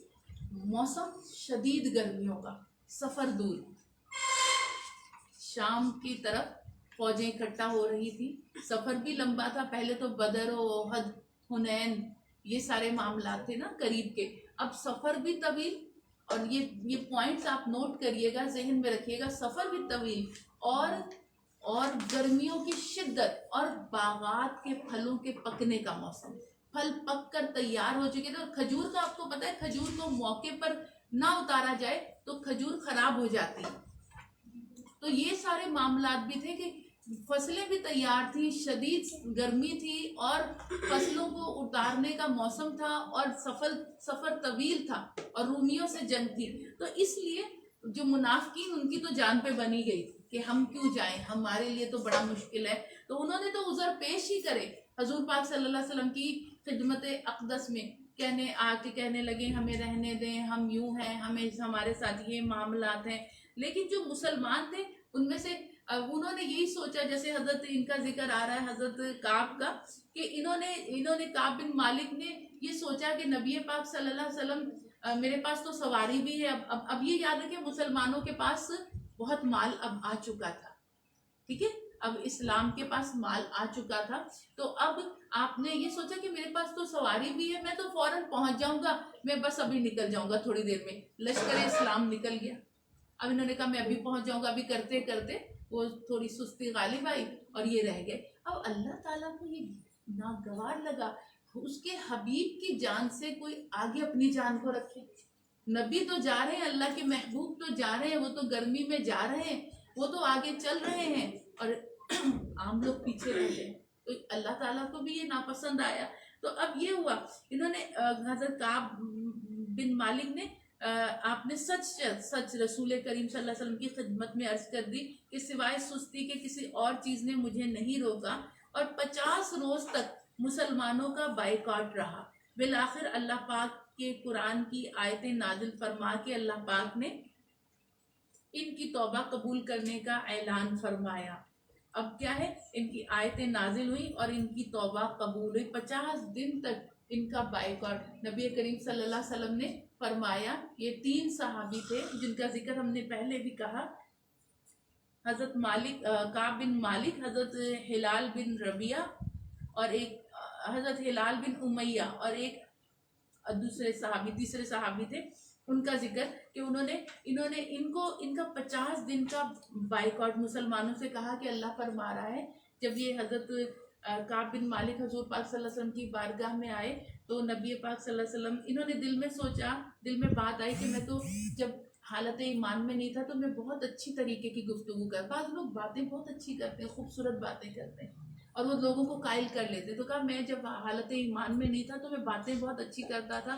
تو نبی پاک صلی اللہ علیہ وسلم سے دل میں خیال آیا باتیں کرو. پھر کہا نہیں، اللہ ان کو خبر دے دے گا اور یہ اچھی بات نہیں. جو سچ ہوا، میری سستی آگے آئی تو وہ میں آپ کی خدمت اقدس میں عرض کر دیتا ہوں. تو آپ نے عرض کر دی سیدھی بات کہ یا رسول اللہ یہ ہوا تھا، سستی کی وجہ سے میں نہیں جا سکا. تو کہتے ہیں کہ جب میں مسجد نبوی میں آیا تو سرکار صحابہ کرام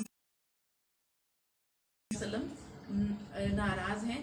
تو کہا کہ پھر اس کے بعد اب ان کا 50 دن کا کہا کہ اللہ کا حکم آیا 50 دن تک جو ہے. اچھا ایک بات اور بھی یاد رکھیں، جو کافروں پر اللہ تعالیٰ کا جو ایک آتا ہے عذاب، اسے عذاب کہتے ہیں، لیکن جو اللہ کے جو مسلمانوں پر جو آتا ہے اسے کہتے ہیں عطاب. عطاب کہتے ہیں پیار بھری سرزش. عطاب اور عذاب میں یہ فرق ہے. عذاب وہ جو ناراضگی کے ساتھ اور نافرمانوں اور فاسق لوگوں پر، اور عطاب وہ جو پیار بھری سرزش، کہ اس کو بچے کو ماں سزا دیتی نا کہ سدھر جائے، یہ وہ ٹھیک ہے نا، کہ کیونکہ ماں تو اس سے دور کر ہی نہیں سکتی اپنے آپ سے بچے کو. تو اللہ پاک تو 70 ماؤں سے زیادہ محبت کرنے والا. لیکن یہ 50 دن کا جو بائیکاٹ تھا یہ اس لیے کہ کوئی ان سے بات نہیں کرے گا. 50 دن تک ان کے ساتھ کوئی مسلمان بات نہیں کرے گا. اور جب کچھ دن گزرے تو ان کے کیا ہوا کہ اس کے بعد یہ بھی حکم آیا سرکار کی طرف سے ان کی بیویاں بھی ان سے بات نہ کریں. یہ حکم بھی آ گیا کہ اب بیویاں بھی جو ہیں وہ بھی ان سے بات نہ کریں.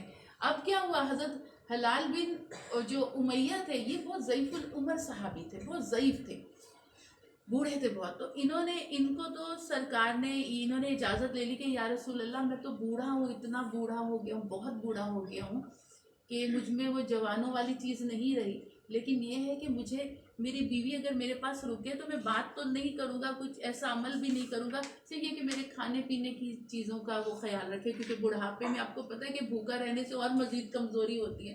تو انہوں نے یہ کہا تو ان کو اجازت مل گئی. لیکن حضرت کعب بن مالک سے بھی کسی نے کہا کہ آپ بھی جو ہیں، آپ بھی رسول پاک صلی اللہ علیہ وسلم سے یہ اجازت، بیویوں کو حکم ملا کہ میکے چلی جائیں. تو ان کو اچھا اب ان کو کہا کہ آپ بھی اجازت لے لیں، آپ بھی رسول پاک صلی اللہ علیہ وسلم. آپ کو کہا نہیں دیکھو ہلال بن امیہ ضعیف ہیں، بوڑھے ہیں، میں جوان آدمی ہوں، ذہن میں کچھ بھی آ سکتا ہے، لہذا میں نہیں سرکار سے اجازت لوں گا، یہ فرمایا آپ نے. تو اس طرح کر کے اب اس واقعے کا ذکر، اور پھر 50 دن بعد وہ جو اعلان ہوا، اللہ نے آیتیں اتاری کہ اللہ نے ان کی توبہ قبول فرمائی. تو اسی نسبت سے سورہ کا وجہ تسمیہ توبہ بھی ہے، سورہ توبہ کے مسلمانوں کی اللہ نے توبہ کو قبول فرمایا. پھر آگے چلتے ہیں، اللہ رب العالمین نے آپ کو آگاہ فرمایا یہ مسجد زرار میں ضرر پہنچانے والی، نقصان دینے والی مسجد. تو کہا یہ مسجد اللہ تعالیٰ نے فرمایا زرار ہے جس کی بنیاد تقوی پر نہیں ہے، اس کی بنیاد سازش پر اس کی بنیاد رکھی گئی. جب ایک مسجد موجود ہے تو اس کے سامنے دوسری مسجد بنانے کی کیا وجہ؟ نماز مسلمانوں کے خلاف اسلحہ سازشیں کی جاتی تھی. تو اللہ تعالیٰ فرماتا ہے اس کی مسجد کی بنیاد تقوی پر نہیں رکھی گئی، اور پھر اس مسجد کو اللہ کے حکم سے زمین بوس کر دیا گیا، گرا دیا گیا، اور اس مسجد کو اس طرح کر دیا. اور اچھی جگہ کے اچھے اثرات، بری جگہ کے برے کیوں ہوتے ہیں؟ جس جگہ پہ برے کام ہو تو اس پہ کے سامنے یہ پتہ نہیں کس پر چلا گیا، یہ برا، یہ وہ بچہ پھر برا بن جاتا ہے، کیونکہ آپ اس کو برا آپ اسے کہیں، میں کہتی ہوں اپنے بچوں کو کہیں نہیں اچھا ہے، آپ کر سکتے ہو، آپ کوشش کرو. بچے عموماً کہتے ہیں تراویحوں کا، نہیں بیٹا تراویحوں میں کوئی تھکاوٹ نہیں، آپ کوشش کرو، آپ پڑھ سکتے ہو، آپ پڑھو، آپ اچھا، آپ یو کین ڈو، آپ کر سکتے ہو. آپ پڑھائی، بچہ کہتا ہے یہ سبجیکٹ میرے سمجھ میں نہیں، آپ کر سکتے ہو، آپ اچھے ہو، آپ یہ بھی کر سکتے ہو. آپ یوں کہیں تو وہ کرے گا. جب اچھی پازیٹیو بات آپ کریں گے تو وہ کرے گا. جب آپ نیگیٹو، میں نہیں یہ کر سکتی، تم نہیں یہ کر سکتے، تو وہ ایسا ہوگا. تو اچھی جگہ جہاں اچھی بات ہوتی ہے، تو جگہ پر جب اچھے اثرات ہوتے ہیں تو انسان پر اچھے ہوں گے کہ نہیں؟ تو اب یہ جگہ کہاں؟ یہاں بیٹھ کے سازشیں، اس کی بنیاد ہی یہاں بیٹھ کر سازشوں کے ساتھ اس کو تیار کیا گیا، اور پھر اس میں اسلحہ اکٹھا کیا گیا. اور بدنیتی پر یہ کہا کہ ایسا کریں، نمازی کیسے آئیں گے، وہ تو پہلے سے قبا میں جا رہے ہیں. تو کہا ایسا کرو، ایک دفعہ نبی پاک صلی اللہ علیہ وسلم سے کہو، وہ انکار نہیں کریں گے، ان کو کہو ایک مرتبہ آ کے یہاں نماز پڑھ لیں، تو پھر مسلمان خود بخود یہاں آیا کریں گے. سارا ٹوٹل سازش اور پلاننگ تھی. تو پھر اس کو مسجد کو جب زمین بوس کروا دیا گیا، تو اب حضور پاک صلی اللہ علیہ وسلم نے، کیونکہ اس جگہ کی برے کام ہوتے تھے، بری باتیں ہوتی تھی، تو حضور پاک صلی اللہ علیہ وسلم نے اپنے ایک صحابی کو کہا جو بہت غریب تھے، ان کے پاس مکان نہیں تھا، کہا اپنا مکان یہاں تعمیر کر لو. کہا یا رسول اللہ صلی اللہ علیہ وسلم میں ایسی جگہ پہ مکان تعمیر کرنا پسند نہیں کرتا جہاں مسلمانوں کے خلاف سازشیں ہوتی ہیں. ہاں میرے سے بھی زیادہ غریب ایک اور صحابی ہیں، آپ ان کو کہیے کہ وہ یہاں مکان بنا لیں. تو ان صحابی، کیونکہ ان کے وہ اور زیادہ غریب تھے، انہوں نے یہاں بنا لیا. لیکن کہتے ہیں جب تک وہ اس جگہ پر رہے، اب جگہ کے اثرات کا سنیے، جب تک وہ اس جگہ پر رہے، اس جگہ ان کے یہاں اولاد پیدا ہی نہیں ہوئی.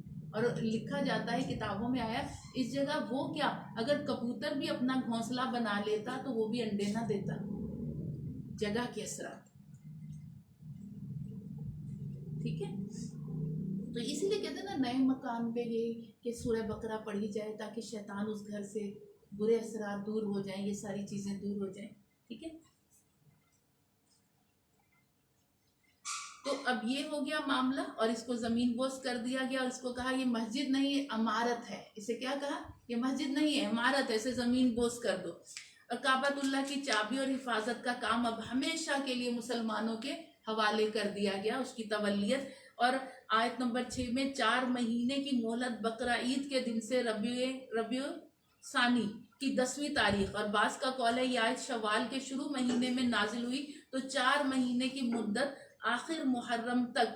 بعض کے مطابق ان میں سے بعضوں کی مدت 4 مہینے سے بہت کم تھی اور بعض کی مدت زیادہ.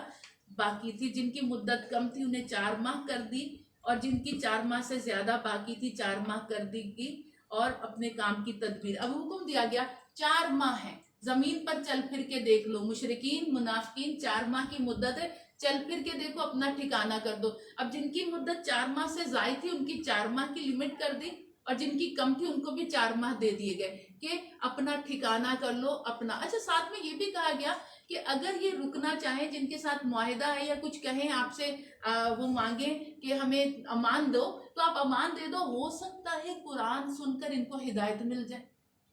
ان کو دور نہیں کرو، قرآن سننے کا انہیں موقع دو، ہو سکتا ہے قرآن کی برکت سے ان کے دلوں میں ہدایت آ جائے، ٹھیک ہے؟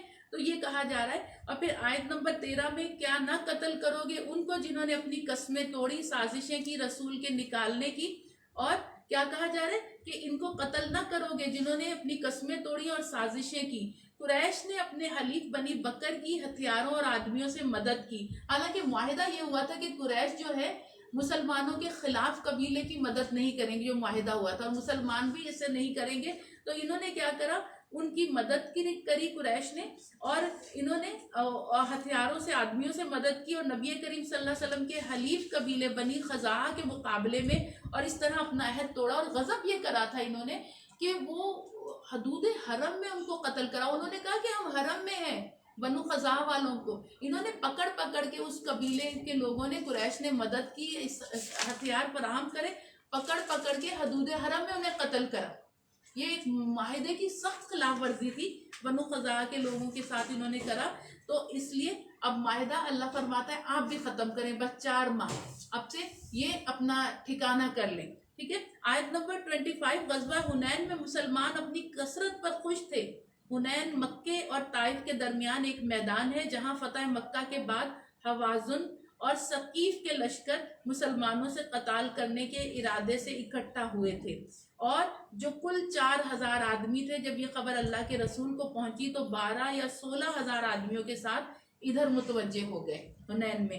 بنو ثقیف کے متعلق اگر یاد رہے آپ کو، بنو ثقیف یہ وہ قبیلہ ہے، ذہن میں رکھیے گا، یہ آپ سے کبھی سوال بھی پوچھا جائے تو آپ کے ذہن میں بنو ثقیف وہ قبیلہ ہے جو طائف والے تھے۔ جب نبی کریم صلی اللہ علیہ وسلم مکے کے متکبر سرداروں سے تھوڑا وہ ہو کر کے یہ سنتے نہیں تو طائف کی طرف متوجہ ہوئے، عام الحزن کے سال کے بعد آپ طائف کی طرف متوجہ ہوئے، تو طائف میں اس وقت کون سا قبیلہ تھا؟ بنو ثقیف، یہ وہ لوگ ہیں، ٹھیک ہے؟ تو یہ بنو ثقیف کے لشکر مسلمانوں سے قتال کرنے کے ارادے سے اکٹھا ہوئے، جو کل 4000 آدمی تھے، اور جب یہ خبر اللہ کے رسول کو پہنچی تو 12 یا 16,000 آدمیوں کے ساتھ ادھر متوجہ ہوئے۔ اب بعض مسلمانوں کے دلوں میں اپنی کثرت پر خوش ہو رہے تھے اور بول پڑے آج ہم مغلوب نہ ہوں گے۔ یہ بات نبی پاک صلی اللہ علیہ وسلم نے سنی اور ناپسند فرمائی کہ اپنی کثرت پہ تو پہلے اللہ نے فرمایا بدر میں کہ کثرت نہیں، کچھ اللہ کی رضا ہونی چاہیے مقصد میں، تو اور تمہارا جو لڑنا ہے اللہ کے دین کی سربلندی کے لیے ہونا چاہیے۔ تو اب کیا ہے، اس گمان کے سبب ابتداً شکست سے دو چار ہونا پڑا، سارا لشکر پسپا ہو گیا، صرف چند افراد حضور پاک صلی اللہ علیہ وسلم کے ساتھ رہ گئے، آپ صلی اللہ علیہ وسلم کے ساتھ رہ گئے، اور ان میں کون تھے؟ حضرت علی، حضرت عباس، حضرت ابو سفیان اور حضرت عبداللہ بن مسعود، یہ افراد حضور پاک صلی اللہ علیہ وسلم کے ساتھ رہے۔ اور حضرت صلی اللہ علیہ وسلم اس روز خچر پر سوار تھے۔ جب یہ معاملہ ہوا تو آپ متوجہ ہوئے اور کمال شجاعت کا معاملہ کیا۔ حضرت عباس اور ابو سفیان خچر کی رکاب اور لگام پکڑے ہوئے تھے اور نہ چھوڑتے تھے کہ حضرت محمد صلی اللہ علیہ وسلم دشمن میں گھس جائیں۔ جب آپ نے فرمایا کہ اصحاب کو پکارو، چونکہ حضرت عباس کی آواز بلند تھی، انہوں نے آواز لگائی، اس آواز پر مسلمان پھرے، حضرت صلی اللہ علیہ وآلہ وسلم سے ملے اور دعا کرتے ہوئے حضور خچر سے اترے یا اسی پر سوار ایک مٹھی بھر خاک اور سنگریزے زمین سے اٹھا لیے یا اصحاب سے طلب کر لیے اور خراب ہو منہ کہتے ہوئے کافروں کی طرف پھینکے، تو کوئی کافر ایسا نہ تھا جس کی آنکھیں اور منہ میں سنگریزے بھر نہ گئے۔ تو یہ معاملہ ہوا۔ پھر آیت نمبر 40 میں اب صاحب غار کا ذکر ہو رہا ہے، حضرت ابو بکر صدیق کا ذکر غار ثور میں، اور حضور صلی اللہ علیہ وآلہ وسلم کا ان کو تسلی دینا. حضرت صدیق اکبر کا ذکر آیت نمبر 40 میں کہ وہ آپ کے ساتھ کے دوسرے. ٹھیک ہے. اور پھر اس کے بعد آیت نمبر 41 اور 42 میں اب غزوہ تبوک کا یہاں کیا بتایا جا رہا ہے جو ہم ذکر کر چکے. غزوہ تبوک کا حکم آ گیا, گرمیوں کا سفر, مشکل سفر, اور پھلوں کا پکنا, یہ ساری چیزیں. اور آیت نمبر 54 میں منافقین کا نمازوں کو بے دلی سے پڑھنا. نماز پر آتے ہیں, نماز پڑھنے کے لیے آتے ہیں, لیکن کیسے انگڑائیاں اور جمائیاں لیتے ہوئے سستی کے کاہلی کے ساتھ نماز کو آتے ہیں, اور راہ خدا میں جو خرچ کرتے ہیں وہ بھی مجبوراً خرچ کرتے ہیں, دل سے خرچ نہیں کرتے. تو منافقین کی یہ نشانیاں بتائی جا رہی ہیں آیت نمبر 54 میں. آیت نمبر 60 میں دیکھتے ہیں مصارف زکوٰۃ آ رہے ہیں. زکوٰۃ کے مصارف کہاں کہاں ہوں گے؟ مصارف زکوٰۃ فقراء, مساکین, عاملین, مؤلفۃ القلوب, غلام آزاد کرنا, قرض داروں کا قرض اتروانا, اللہ کی راہ, اور مسافر, یعنی یہ مصارف زکوٰۃ ہیں. اچھا, عاملین, فقراء, مساکین. فقیر وہ کہ جس کے پاس تن پر کپڑا ہے اور ایک وقت کا کھانا بھی. مسکین وہ جس کے پاس ایک وقت کا کھانا بھی نہیں, مسکین اس سے بھی آگے. ٹھیک ہے نا. تو اب کیا مسکین. عاملین کون ہوتے ہیں؟ عاملین یہ ہوتے ہیں کہ بعض علاقوں میں, جیسے دیہی علاقوں میں ہم نے دیکھا ہے زکوٰۃ کلیکٹ کرنے کی ذمہ داری کسی کو دی ہوتی ہے, اور وہ زکوٰۃ کلیکٹ کرتا ہے اور پھر مستحقین تک پہنچاتا ہے. اب اس کو اور کام نہیں اسے کرنا, اسے سارے یہی انتظامات دیکھنے ہوتے ہیں. زکوٰۃ کو اکٹھا کرنا, سب سے لینا, اور بہت صحیح حساب سے صحیح لوگوں تک پہنچانا. تو انہیں کہتے ہیں عاملین. اکٹھا کرنا, اس کا ریکارڈ رکھنا, اور پھر اس کو آگے مستحقین تک پہنچانا. اب ان کو کیا حق ہے زکوٰۃ میں؟ اب کیونکہ یہ تو سروسز دے رہے ہیں, کام کر رہے ہیں. اگر تو غنی ہے تو خیر ہے, لیکن اگر نہیں, ان کے پاس کوئی ذرائع آمدنی نہیں, تو وہ زکوٰۃ کے اماؤنٹ سے ان کو سیلری پے کی جائے گی, اور یہ سیلری زکوٰۃ نہیں ہوگی, یہ ان کی خدمات کا وہ ہوگا ہدیہ, اجرت, ان کی خدمات کی اجرت ہوگی. تو عاملین پر بھی یہ مصارف زکوٰۃ میں زکوٰۃ دی جائے گی, مطلب ان کو زکوٰۃ نہیں, سیلری, اجرت ہوگی ان کی. ٹھیک ہے. تو یہ ہے عاملین کا کہا جا رہا ہے. مؤلفۃ القلوب یعنی کہ جو جن کی گردنیں اس میں پھنسی ہوں قرض میں, وہ غلام آزاد کرنے میں بھی. اب تو غلامی کا دور ہی نہیں, یعنی غلام ہے ہی نہیں تو نہیں. اور قرض داروں کا قرض اتروانا, یعنی اگر مقروض اتنا ہے اور اس کے پاس کشادگی کی کبھی گنجائش ہی نہیں کہ اس پر. دیکھیں نبی کریم صلی اللہ علیہ وسلم نے جن کاموں میں جلدی کرنے کا حکم آیا ہے, ان میں لڑکی جب بالغ ہو جائے, اس کا نکاح کرنا, فرض نماز کا وقت آ جائے تو اس نماز کو ادا کرنا, کسی کا انتقال ہو جائے تو تدفین میں جلدی کرنا, اور مقروض کا جب اس کے پاس قرض کی ادائیگی کے پیسے آ جائیں تو اب وہ تاخیر نہ کرے. ان کاموں میں اجلت کا حکم آیا ہے. نہیں تو باقی کہتے ہیں اجلت کے کام شیطان کے کام, لیکن جن کاموں میں اجلت کرنی وہ یہ کام, ان میں اجلت کرنی. تو قرض خواہ پر اگر اب ہمیں نظر آ رہا ہے یہ تو کبھی اس قابل ہوگا ہی نہیں کہ دے سکے, تو اس کو کیا ہے, اس کا قرض اتار دیں. یہ بیچارہ نہیں دے سکتا, ہم جانتے ہیں, بس اگر لوگ جانتے بھی وہ قرض کی ادائیگی نہیں کرتے, اس کو تنگ کر کے اس کی جان پر بنائے رکھتے ہیں کہ بس دے دو جو تم نے لیا تھا قرض نا. اور بعض فی زمانہ یہ بھی ہے کہ بعض لوگ لیتے ہی قرض اس لیے کہ دیں ہی نا, وہ ایک علیحدہ مسئلہ ہے. ٹھیک ہے. مجبور کو آپ پہچان لیتے ہیں, انسان کا چہرہ اس کا آئینہ ہوتا ہے, اس کے اندر کی وہ پوری وہ دکھاتا ہے کہ اندر چل کیا رہا ہے. تو یہ کہا جا رہا ہے.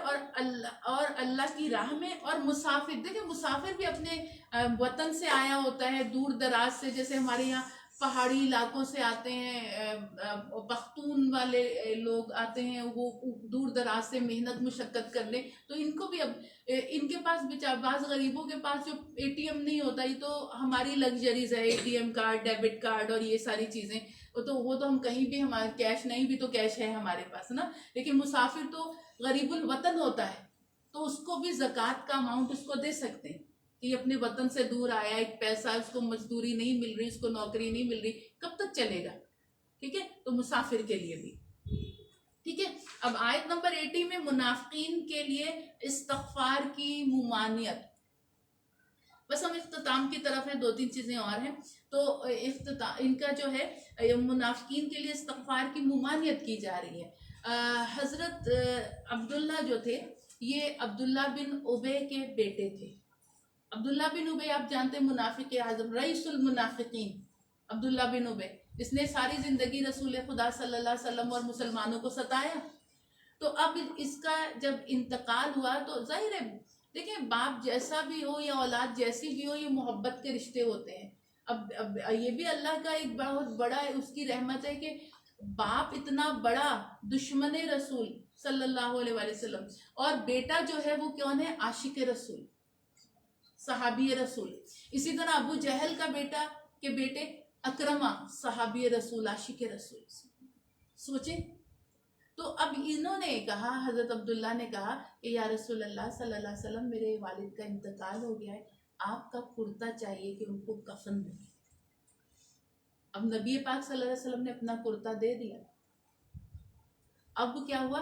یہ کیوں دیا کہ کہتے ہیں کہ جب حضور پاک صلی اللہ علیہ وسلم اپنے پر کسی کا قرض نہیں رکھتے تھے، آپ کے چچا حضرت عباس جب آئے تھے اس میں غزوہ بدر میں قیدی ہو کے، اور پھر اس کے بعد وہ ایمان لے آئے تھے، ساری چیزیں تھیں، تو انہوں نے اپنا کرتا جب آئے تو ان کا قد اتنا دراز تھا کہ صرف عبداللہ بن ابی کا قد ان کے جتنا تھا. تو اس وقت ان کو ضرورت تھی، تو عبداللہ بن ابی نے اپنا کرتا حضرت عباس کو دیا تھا، آپ کے چچا کو. تو اب حضور پاک صلی اللہ علیہ وسلم پر یہ انہوں نے سمجھا یہ ہم پر قرض ہے میرے چچا پر، تو انہوں نے اپنا کرتا اسے دے دیا. ٹھیک ہے، ایک بات یہ. اور دوسرا پھر انہوں نے کہا کہ آپ دعا بھی کریں میرے والد کے لیے، تو آپ نے پھر دعا بھی کری. اللہ تعالیٰ فرماتا ہے کہ آپ 70 مرتبہ بھی منافقین کے لیے استغفار کریں گے تو اللہ ان کے حق میں قبول نہیں کرے گا، کیونکہ یہ اللہ کے دشمن، اللہ کے رسول کے دشمن اور مومنین کے دشمن. تو اس لیے اس سے منع کیا جا رہا ہے کہ منافقین کے لیے جو ہے ان کے لیے استغفار کی ممانعت آ گئی. اور پھر آگے آیت نمبر 102 میں ہے، اور کچھ اور لوگ جنہوں نے اقرار کر لیا ملا جلا کر دیا، یعنی نیک کام اور برا کام. یعنی اقرار کرا وہی حضرت کعب بن مالک، ہلال بن امیہ، مرارہ بن ربی، یہ انہوں نے مطلب اقرار کرا کہ ہم نہیں جا سکے، ملا جلا دیا اچھا کام اور برا کام. ٹھیک ہے، ان کا ذکر آ رہا ہے کہ انہوں نے کرا. پھر آگے آیت نمبر 107 میں آ رہا ہے مسجد درار. اچھا، یہ کس کی سازش تھی؟ یہ نام ہے ابو عامر کی سازش تھی. مسجد درار بنانی، مسجد زرار بنانی ابو عامر کی سازش تھی. منافقوں کے ساتھ مل کر اس نے مسجد قباء کے سامنے ایک مسجد بنائی تھی جس کو مسجد زرار کہا جاتا ہے. آیت نمبر 118، 3 کی توبہ. کچھ مسلمانوں کی توبہ جلدی قبول ہوگی، لیکن 3 کی توبہ جو ہے کعب بن مالک، ہلال بن امیہ اور مرارہ بن ربی، ان کی توبہ 50 دن میں مسلمانوں کو حکم دیا کہ ان سے بات نہ کریں، اور 40 دن بعد ان کو اپنی عورتوں سے بھی دور ہونے کا حکم دے دیا. 50 دن میں سے 40 دن تک عورتیں رہی اور 40 دن بعد ان کو اپنی عورتوں سے بھی دور ہونے کا حکم دے دیا اللہ کے اذن سے. اور 50ویں دن کے بعد ان کی توبہ قبول ہو گئی، اللہ نے ان کی توبہ قبول فرمائی. اور اب جو آخری آیتیں ہیں سورہ توبہ کی، آیت نمبر 128 اور 129 کہتے ہیں کہ جو چاہتا ہے کہ اس کے کام آسان ہو، ہر فرض نماز کے بعد یہ جو 2 آیتیں ہیں 7 مرتبہ اول آخر درود شریف کے ساتھ پڑھے، سورہ توبہ کی آخری آیتیں، تو اللہ پاک اس کے کاموں کی آسانی فرمائے گا. دونوں سورہ توبہ کی آخری آیتیں، آیت نمبر 128 اور 129 سورہ توبہ کی آخری آیتیں، کہ جو چاہتا ہے اس کے کاموں میں آسانی ہو، ہر فرض نماز کے بعد 7 مرتبہ ان آیتوں کو اول آخر درود شریف کے ساتھ پڑھے تو اللہ پاک انشاءاللہ اپنی رحمت سے کاموں کی آسانی فرمائے گا. وآخر الدعوانا ان الحمد للہ رب العالمین وصدق اللہ العظیم. مختصر دعا مانگ لیتے ہیں.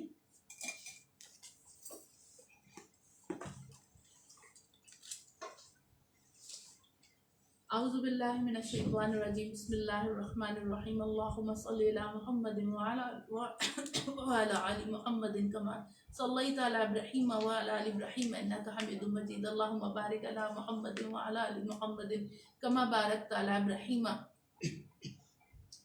وعلى آل إبراهيم إنك حميد مجيد. بسم الله الرحمن الرحيم. الحمد لله رب العالمين الرحمن الرحيم مالك يوم الدين إياك نعبد وإياك نستعين اهدنا الصراط المستقيم صراط الذين أنعمت عليهم غير المغضوب عليهم ولا الضالين آمين. بسم الله الرحمن الرحيم. یا ارحم الراحمین یا ارحم الراحمین یا ارحم الراحمین یا ربنا یا ربنا یا ربنا یا ربنا یا ربنا یا ربنا یا رحمان یا رحیم یا الہ العالمین رب کریم۔ مولا پاک تیری رحمت، تیری رضا، تیرا فضل و کرم کہ ہم مولا آج تیری بارگاہ میں اپنے ہاتھ اٹھائے بیٹھے ہیں مولا۔ یا اللہ رب کریم تیری رضا، تیری رحمت چاہنے کے لیے مولا ہم یہاں آئے، ہم نے تیرا کلام پاک پڑھا، اس کو سمجھنے کی کوشش کی، سمجھانے کی کوشش کی، اس کے مضامین پڑھے یا اللہ۔ یا اللہ رب کریم اس کتاب ہدایت کے صدقے ہمارے دلوں میں ہدایت اتار دے، اس کتاب ہدایت کے صدقے ہماری اولادوں کے دلوں میں ہدایت اتار دے یا اللہ، نسل در نسل ہدایت والا بنانا میرے مولا۔ میرے مولا یہ کتاب شفا ہے، اس کتاب شفا کے صدقے ہم سب کو، ہمارے بیماروں کو شفاء کلی صحت کاملہ عاجلہ عطا فرما دے یا اللہ۔ یہ کتاب برکت ہے یا اللہ، اس کتاب برکت کے صدقے ہم سب کو برکات عطا فرما دے۔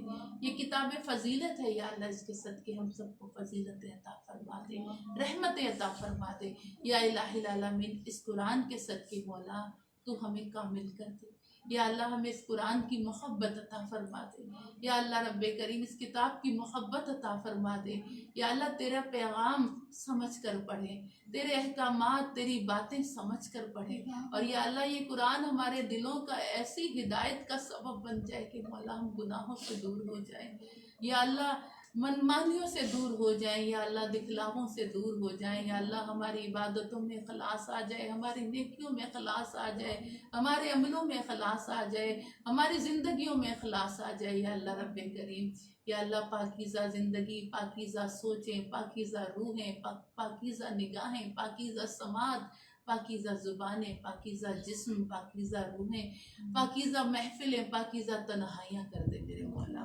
یا اللہ رب کریم یا اللہ۔ سوچوں کی پاکیزگی عطا فرما دے، قلوب کی پاکیزگی عطا فرما دے، نگاہوں کی پاکیزگی عطا فرما دے، سماعت کی پاکیزگی عطا فرما دے، بصارت کی پاکیزگی عطا فرما دے، زبانوں کی پاکیزگی عطا فرما دے، ظاہر کی پاکیزگی، باطن کی پاکیزگی، تنہائیوں کی پاکیزگی، محفلوں کی پاکیزگی، خلوتوں کی پاکیزگی، جلوتوں کی پاکیزگی، ظاہر پاکیزہ، باطن پاکیزہ کر دے میرے مولا یا اللہ رب کریم۔ مولا پاک تو ہم سب کی دعائیں قبول فرما یا اللہ۔ یا اللہ رب کریم اس محفل میں ہماری حاضری قبول فرما یا اللہ۔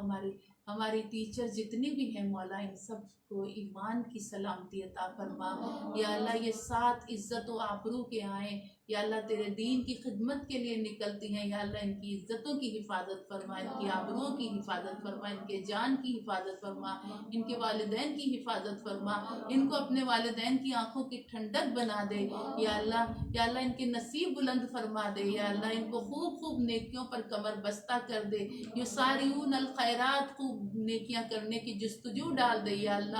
تیری راہ میں چلنے کی، تیری راہ میں پسندیدہ کام کرنے کی ان میں جستجو ڈال دے یا اللہ۔ ان سے راضی ہو جا، ہم سے راضی ہو جا، ہماری اولادوں سے راضی ہو جا یا اللہ۔ اس کام کو نسل در نسل، سینہ در سینہ مولا جاری و ساری رکھنا یا اللہ۔ ہمارے ملک پاکستان کی حفاظت فرما، پاکستان کو اندرونی بیرونی سازشوں سے بچا لے یا اللہ رب کریم۔ پاکستان میں بسنے والوں کو کامل مومن بنا دے یا اللہ۔ نیک صالح حکمران بھیج دے جو شریعت کا علم جانتے ہوں، شریعت کے پر عمل کرتے ہوں اور شریعت پر عمل کرواتے ہوں یا اللہ۔ ایسے حکمران بھیج دے میرے مولا، ہماری دعائیں مستجاب فرما، آمین اللہم آمین۔ ان اللہ و ملائکۃ یصلون علی النبی یا ایھا الذین آمنوا صلوا علیہ وسلموا تسلیما۔